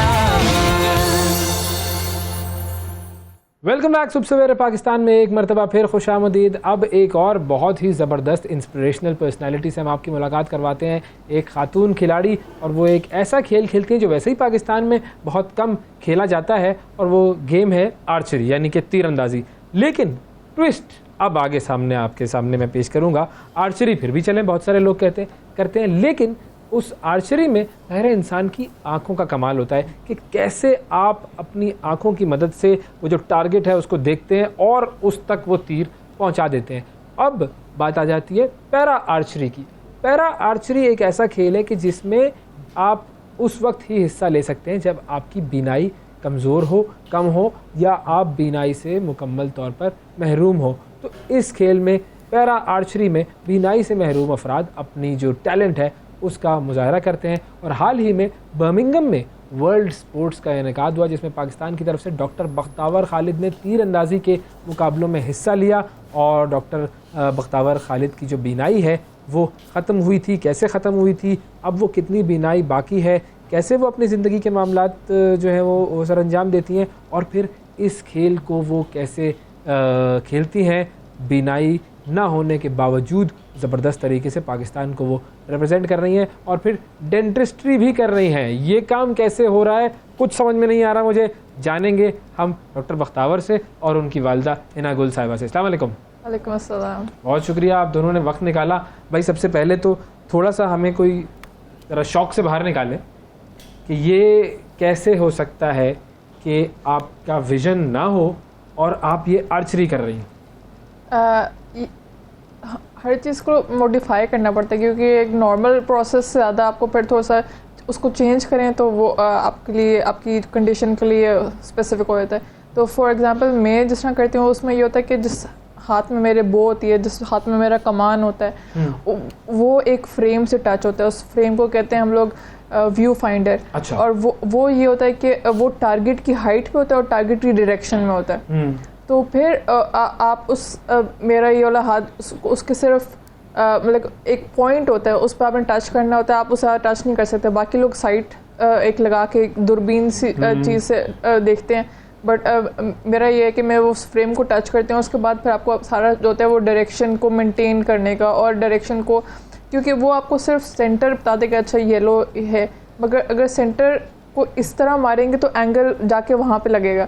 उस सेंटर को स्ट्रेटली आपको अपनी बॉडी को पोजीशन करना और अपनी बो को उससे लाइन करना, वो सारी जो टेक्निक है ना वो फिर आर्चरी, वो असल स्पोर्ट्स का जो है वो मामला वो उस टेक्निक पर आ जाता है। जी, ज़बरदस्त। अच्छा, अब आपकी जो विजन है वो कितनी % है और कितनी % नहीं है? इस तरह तो मैं नहीं बता सकती, बट इस तरह है कि जिस तरह अगर हम लोग जिसे कहते हैं कि फील्ड ऑफ विजन, या फिर जितनी आपको नज़र आता है उसको अगर हम लोग देखें तो मुझे सेंटर में नज़र नहीं आता। जिस तरह मतलब इस वक्त आप मुझे कितना देख पा रही हैं, किस तरह देख पा रही हैं? इस तरह इस वक्त मुझे भी आप नज़र नहीं आ रहे, मगर ये साइड पे जो टीवी लगा हुआ है, हाँ। या फिर जो स्क्रीन है, या फिर यहाँ पे जो इर्द गिर्द लाइटें हैं या टेबल है, ये मैं देख सकती हूँ अभी ना। अच्छा, लेकिन सेंटर जो विजन का है वो नहीं। अगर मैं यहाँ पे देखती हूँ तो मुझे भी आप नजर आ रहे हैं। ओके, ये मुझे नजर नहीं आ रहा। ये तो बड़ा ही एक यूनिक फिनोमेना है। ये क्या फिनोमेना है और कैसे पता लगा आप लोगों को, कब पता चला कि ये इशू है, and then how did you deal with it?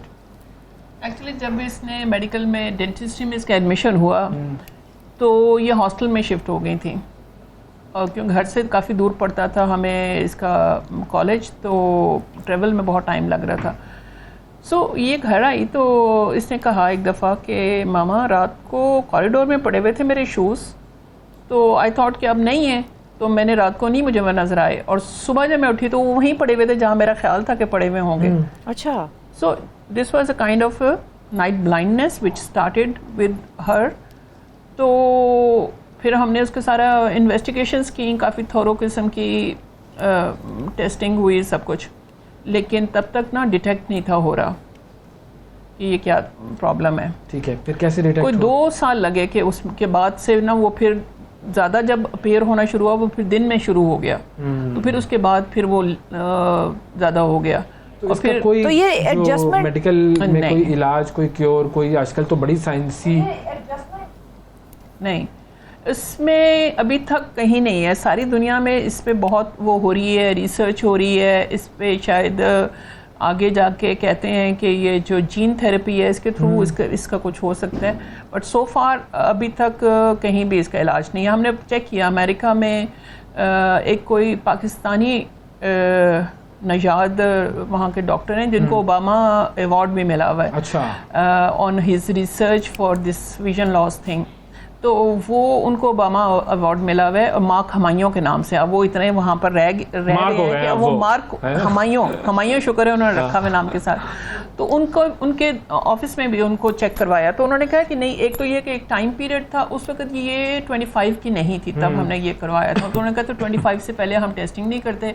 Plus ये है कि आपकी अगर बिल्कुल विजन लॉस हो ना, टोटल आपका ब्लैकआउट हो, तो फिर उसके बाद उसके कोई है कि वो चिप एक फिट इन करते हैं, उस चिप के थ्रू वो आपको कमांड मिलती है आपके ब्रेन को या आपकी जो भी कोई ग्लासेस हैं कुछ, वो इस तरह की टेक्नोलॉजी है, बट नेचुरली अभी इसका सो फार कोई प्रोसेस नहीं। अच्छा, एक सवाल हमारी वो भी तकरीबन आधी डॉक्टर हैं, वो कुछ पूछना चाह रही हैं। जी शिफा, मैं ये पूछना चाह रही हूँ कि जाहिर है ये बड़ी अजीब चीज़ है और अल्लाह ताला इनके लिए आसानियाँ करे, लेकिन जाहिर है जिसका ब्लाइंडनेस स्टार्ट से होती है उसको एडजस्टमेंट में कोई आगे ज़िंदगी में प्रॉब्लम नहीं होती, वो ब्रेल के थ्रू पढ़ते हैं, वो बाकी भी चीज़ों के साथ अपनी जो कंफर्टेबल एक लेवल है वो डेवलप कर जाते हैं। जिसकी ब्लाइंडनेस में आती है उसकी लाइफ के लिए चैलेंज ज़रा ज़्यादा सीरियस हो जाता है मेरे मुताबिक। मुझे ऐसा लगता है कि वो बाद में दोबारा स्टार्ट से फ्रॉम द स्क्रैच वो जीना शुरू करता है, क्योंकि हर चीज़ वो ब्लाइंड होकर देखता है। तो ये जो डेंटिस्ट्री इन्होंने शुरू की और फिर आर्चरी सीखी, और ये सब ब्लाइंडनेस से पहले था या ब्लाइंडनेस के बाद था? और फिर अब जब जाहिर है ये उसको कैरी ऑन करती हैं ब्लाइंडनेस के बाद, तो वो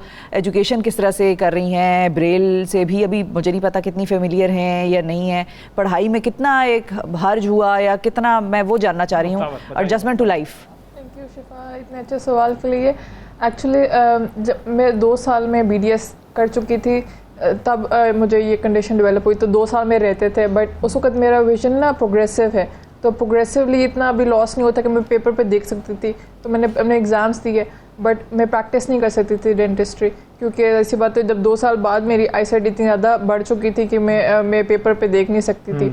2017 में मैंने पास आउट किया था, तो मैंने फिर ये किया कि मैनेजमेंट की साइड पे चले गई, डेंटिस्ट्री हॉस्पिटल मैनेजमेंट की साइड पे मैं अभी भी काम कर रही हूँ, और अभी मैं MBA कर रही हूँ हेल्थ सर्विसेज मैनेजमेंट में शिफा तमीर मिल्लत यूनिवर्सिटी से। और उसमें सारा ये है कि ब्रेल मैंने नहीं सीखी, क्योंकि ब्रेल सीखने में थोड़ा टाइम लगता। मैंने ऐसे सॉफ्टवेयर्स कंप्यूटर में सीखे जो सुन के जिस पे आपने काम करना, तो मैं ऑडियो बुक से और स्पीच टू टेक्स्ट से या टेक्स्ट टू स्पीच से वाले सॉफ्टवेयर्स को इस्तेमाल करती हूँ, जो कि बहुत इंपॉर्टेंट है कि आप किसी भी एक विजुअली इम्पेयर्ड इंसान को आप इनेबल करो कि वो एक नॉर्मल इन्वायरमेंट में काम कर सके। थोड़ी सी स्पेस आपको नई चीज़ें करनी पड़ती हैं, but once you have gotten the systems made, वो बहुत इजीली होता है बाकी सब के लिए भी, सबको इंक्लूसिव काम करने के लिए। तो जिस तरह फॉर एग्जांपल इस तरह की ऐप्स हैं कि अगर पेज पे कुछ लिखा होगा ना, तो वो मैं ऐप साथ खोल के मोबाइल में रखूँगी, तो वो पेज पे पढ़ के सुना देगा इंग्लिश में जो भी पेज पे लिखा हुआ है ना। तो इस तरह मैं डॉक्यूमेंटेशन को अगर मेरे पास सॉफ्ट फॉर्म में नहीं है तो मैं हार्ड फॉर्म में पढ़ सकती हूँ। और बख्तावर आर्चरी सॉफ्ट फॉर्म में है मेरे पास कैसे सीखी डॉक्यूमेंटेशन, तो फिर तो मेरा कंप्यूटर पढ़ के सुना देगा उसको। तो उस तरह मैं वैसे काम करती हूँ। आर्चरी जब मैंने स्टार्ट की तब मैं मुझे था ये बीमारी अच्छी खासी थी, तो इसलिए मुझे उसके बाद स्टार्ट किया आपने ये? उसके बाद स्टार्ट किया, तो इसलिए आर्चरी मैंने स्टार्ट ही वो वाली की थी जो visually impaired archery, VI archery कहते हैं उसको, क्योंकि पैरा में ये होता है कि सारी जो पैरा डिसेबिलिटीज़ हैं उन सब की आर्चरी आ जाती है। हाँ, तो इसलिए इसको VI आर्चरी कहते हैं। और वो फिर इसी तरह फ्रेम के साथ स्टार्ट की थी, वो मैंने कभी भी नॉर्मल तरीके से स्टार्ट ही नहीं की थी। मतलब आपने डेंटिस्ट्री भी कर ली, आर्चरी भी कर ली, MBA भी कर रही हैं, कोई छोड़ रही हैं? हमारे लिए भी हम भी आए हुए हैं दुनिया में, बाकी लोग भी आए हुए हैं कुछ मुनासिब करने। आप लोग देख ले क्या रहेंगे। नहीं तो इन तमाम चीज़ों के पीछे क्रेडिट किसको है सबसे ज़्यादा? मामा को और मेरी फैमिली को काफ़ी ज़्यादा सपोर्ट है मुझे। सबने इसको, क्योंकि वही शिफा वाली बात है कि बहुत ज़्यादा ये हार्ड लाइफ चेंज हो जाती है बिल्कुल 180 डिग्री। वो इसको बिल्कुल लगता था कि अब मेरा क्या होगा, क्योंकि अच्छा ऐसे मोमेंट में थी ये बिल्कुल होता है बंदा, वो हर बंदे को। आप डेंटिस्ट्री करें, अगर मेडिकल किसी और लाइन में भी होती है ना, MBBS कर रही होती है, तो आपके पास बहुत सारी फील्ड्स हैं। Dentistry is all about your vision. आप बगैर उसको देखे तो आप किसी को डिटेक्ट नहीं कर सकते। उस फेज से कैसे निकले कि अब मेरा क्या होगा, वो मोटिवेशन, ये सारा कुछ जो अब आप फर्दर मोर आप देख रहे हैं ना, उसमें ये जो सारी डेवलपमेंट हुई कि MBA इसने किया, फिर ये कि अब उसको ये था कि मैं फिजिकली शायद बिल्कुल वो इस तरह से नहीं कोई चीज़ कर सकती, तो फिर ये जब इस आर्चरी में आई तो फिर ये बहुत इसका रीस्टोर हुआ, इसकी जो सेल्फ एस्टीम थी कि उसको लगा कि मैं कर सकती हूँ चीज़ें, ये नहीं है कि ये इस तरह से। आपको मैं बताऊँ कि जब इसका ये डेवलप हुआ ना प्रॉब्लम, तो आई स्टार्टेड थिंकिंग कि यार हमें ना मूव कर जाना चाहिए आउट ऑफ द कंट्री, ऐसी जगह जहाँ पर इसको मोबिलिटी के लिए, इंडिपेंडेंट होने के लिए, क्योंकि इसका सबसे बड़ा मसला ये था कि मुझे तो हर चीज़ पे मैं दूसरों पे डिपेंडेंट होना शुरू हो गई हूँ। तो हमारे यहाँ इस चीज़ का है ही नहीं है, सिस्टम्स नहीं बने हुए हैं कि डिसेबल्स के लिए अप्रोचेबल हो, इंस्टीट्यूशंस, बाकी चीज़ें। तो बस फिर इसमें ना इसने वो किया, इसने कहा कि नहीं मैंने पाकिस्तान में ही रहना है। अच्छा, तो हिना साहिबा, हालांकि ये बड़ा हार्ड डिसीजन था। हाँ, नहीं, इलाज के अलावा लाइफ वहाँ पर ईजियर है ना, हर चीज़ में आपको हर तरह के लोगों के लिए वहाँ पर फैसिलिटीज होती हैं। जी शिफा क्या पूछ रही हैं? अच्छा, मैं हिना साहिबा से पूछ रही हूँ, वो इस फेज से कैसे निकली थी? ज़ाहिर है उनके लिए भी शौक था, उनकी बेटी है जो कि अचानक एक ऐसी अजीब सी कंडीशन में मुब्तला हो गई हैं जिसमें अभी हमने भी सुना, तो वो कह रही हैं कि मैं दूसरी तरफ देखती हूँ तो मुझे अवैस नज़र आ रहे हैं, लेकिन अगर मैं अवैस की तरफ देखती हूँ तो फिर मुझे टेबल्स वगैरह नज़र आ रही हैं, लेकिन अवैस नहीं नज़र आ रहे। तो ये एक और यूनिक किस्म की ब्लाइंडनेस है, ये वो पार्शल और वो प्रॉपर ब्लाइंडनेस से भी नहीं है। तो आप कैसे निकली? आपकी भी तो एक जर्नी होगी ना। हाँ बिल्कुल सही कह रही हैं। ये वाकई ये जितना ट्रॉमा बख्तावर के लिए था ना, कोई उसी के लगभग मेरे लिए भी था, क्योंकि मेरा एक बच्चा उसके साथ इतना बड़ा चैलेंज हो लाइफ में। तो अब स्पेशली जब ये आर्चरी खेल रही है ना, तो मैं उस ट्रॉमे से बाहर आ रही हूँ। आप खुद भी जो है वो तीर लगा रही हैं ना बहुत सारी जगहों पर। हाँ, सही तीर आपने लगाए हैं? नहीं, मैंने मेरी वो जो ना वही मेरी बात है कि जो जिस तरह बख्तावर की सेल्फ एस्टीम वापस आ रही है, मेरी भी आ रही है। हाँ बिल्कुल वास्तव। तो आप कहाँ गई इनके साथ मुकाबलों में? मैंने तो एक्चुअली ये इसका जो इंटरनेशनल फर्स्ट इसका मुकाबला है, बाकी तो पाकिस्तान के अंदर ही होते थे, पिंडी में हो रहे होते थे, वहाँ मैं इसके साथ जाती थी, क्योंकि बहुत ज़्यादा अपॉर्चुनिटीज़ तो हमारे यहाँ लोकली इतनी ज़्यादा है नहीं कि बहुत कोई। एक दो दफ़ा हुआ कि गुजरांवाला हम जा रहे थे कंपटीशन के लिए, तो बीच में रैलीज आ रही हैं, तो वो फिर वो डिस्कनेक्ट हो रहे मामला और वो इस तरह की चीज़ें। लेकिन दुबई में इसको लास्ट ईयर लेके गई थी। एक हमारे पाकिस्तान के पहली दफ़ा जा रहे थे आर्चर्स, 2 ब्लाइंड आर्चरी खेलने के लिए, और ये एशिया के पहले आर्चर्स थे जो कि ब्लाइंड आर्चर्स थे। और वलीद हैं एक, और एक तनवीर है। तनवीर तो माशाल्लाह इस वक्त इंटरनेशनली रिकग्नाइज्ड हैं। तो उस दफ़ा ये हुआ कि मैं इसको साथ स्पेशल लेके गई कि हम चल के देखते हैं, ताकि इसको एक मोटिवेशन हो और इसके लिए वो एक हो कि यार this is what I have to do. Bakhtawar, अब ये जो मुकाबला था ये कैसा रहा? ये उसी तरह था, देखना और करने में बड़ा फ़र्क होता है। तो वो हालांकि क्योंकि मैं सारा चीज़ देख तो नहीं सकती थी ना उस तरह, मामा तो शायद देख रही थी, मामा मुझे बल्कि फ़ोन पे भी बता रही कि आपको एंड पे खड़ा होना चाहिए या ये करना चाहिए। मैं अब उस कंपटीशन के अंदर हूँ, मुझे मेरी मामा पीछे से मुझे वो सारी डायरेक्शन मिल रही थी। डायरेक्टर जरूरी होता है फिल्म का। बिल्कुल। तो मगर वो मैं सोच रही मामा को कैसे घर में पता है कि मैं यहाँ पे किस सिचुएशन में हूँ ना, बट वो उन्होंने वो दुबई वाले कंपटीशन में देखा था, मगर मैंने यहाँ पे जाके उसको इन पर्सन सारी चीज़ें वो देखी, यहाँ पे पहले हमारी मेडिकल क्लासिफिकेशन होती है, अब इस सारे के बाद मैं इंटरनेशनली रिकग्नाइज्ड प्लेयर हूँ। इंटरनेशनली इनको पता है कि अच्छा पाकिस्तान में फीमेल प्लेयर्स भी हैं, मेल प्लेयर्स भी हैं, थोड़े यहाँ पे ग्रो करी है ये गेम। और उसमें आपको पहले क्लासीफाई करते हैं वो लोग कैटेगरीज में, डिफरेंट मेडिकल क्लासिफिकेशन होती है आपकी, फिर उसके बाद आपकी इक्विपमेंट चेक होता है। अभी इन सारी चीज़ों में मुझे तो काफ़ी ज़्यादा था हिचकिचाहट थी कि पता नहीं मेरी इक्विपमेंट ठीक होगी या नहीं होगी, मेडिकल क्लासिफिकेशन के डॉक्यूमेंट्स फिर सही लेके गई हूँ, लेकिन सब कुछ बिल्कुल ठीक रहा। मुकाबले में कैसी आपकी पोजीशन रही? मुकाबले में जो पहला क्वालिफाइंग राउंड था उसमें मेरी 10th पोजीशन आई थी, और उसके बाद फिर मैं नॉकआउट राउंड में रह गई थी। सही। अच्छा, हमारे साथ कॉलर भी हैं जी, इमरान साहब हैं जी। एक चीज़ यहाँ आपको बता दूंगी, she is the first Asian woman ever in the competition, in any international competition. वाह वाह, क्या बात। मेरा ये हुआ था कि मैं नहीं जा सकी, इसका भाई गया था इसके साथ as a spotter, as a helper, वो इसके सारा इक्विपमेंट फिक्स करने में और इक्विपमेंट भी जरा हम देखते हैं कि ये कैसे आपका चलता है सारा। मेरा वीजा नहीं था लगा, तो वो हमें बड़ी एक तो ये भी बड़ा चैलेंज हो जाता है। मुकाबला इंटरनेशनल हुआ है तो अब तो मुकाबले ही मुकाबले आगे आने वाले दिनों में होंगे। बिल्कुल। इमरान साहब हैं जी हमारे साथ, एक कॉलर। अस्सलाम वालेकुम। वालेकुम सलाम जी इमरान साहब। सर सबसे पहले तो मैं मैडम की हिम्मत को सलाम पेश करना चाहता हूँ। कौन सी मैडम? दो मैडम बैठी हुई हैं, ये मदर और ये जो आर्चर है, दोनों ही मैडम को सलाम है। ठीक है सही है, ओके।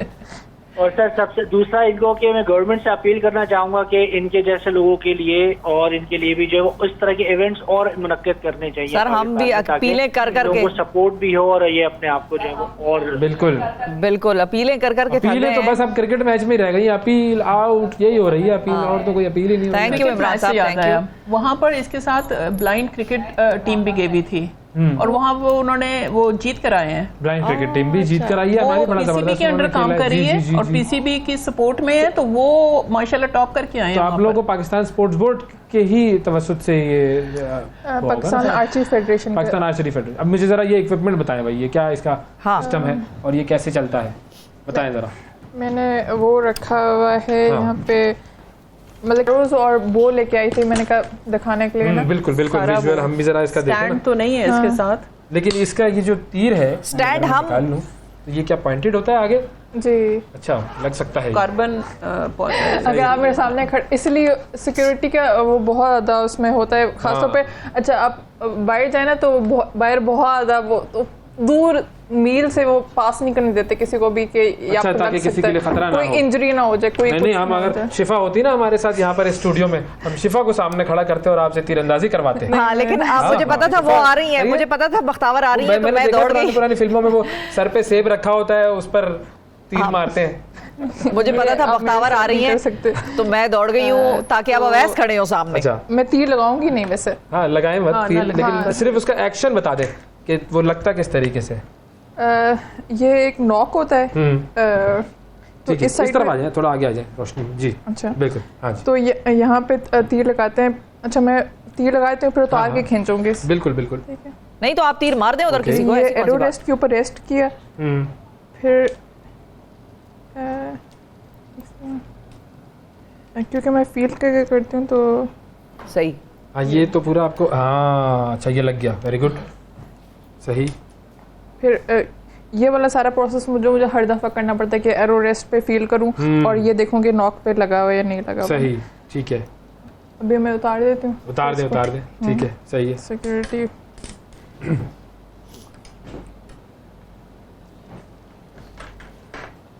गुड। फिर अपने बो को खींचना होता है।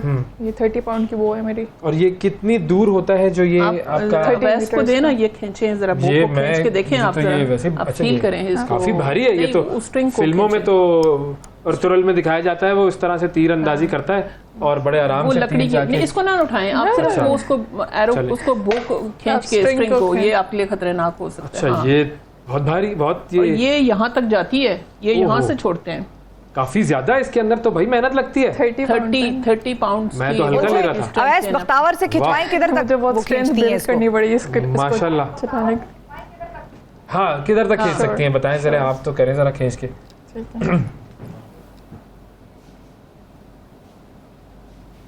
वो हो बिल्कुल ही स्ट्रेच करके उसको खींच रहा है। ये तो कोई तकरीबन 2-2.5 फीट खींच लिया इन्होंने तो जी। नॉर्मल तो 4 सेंटीमीटर नहीं खींच रहा था। ऐसे ही है। ज़बरदस्त, मुझे भी बेहतरीन। लगता अच्छा, है कि अब ये इसकी ट्रेनिंग फिर आप किस तरीके से करती हैं?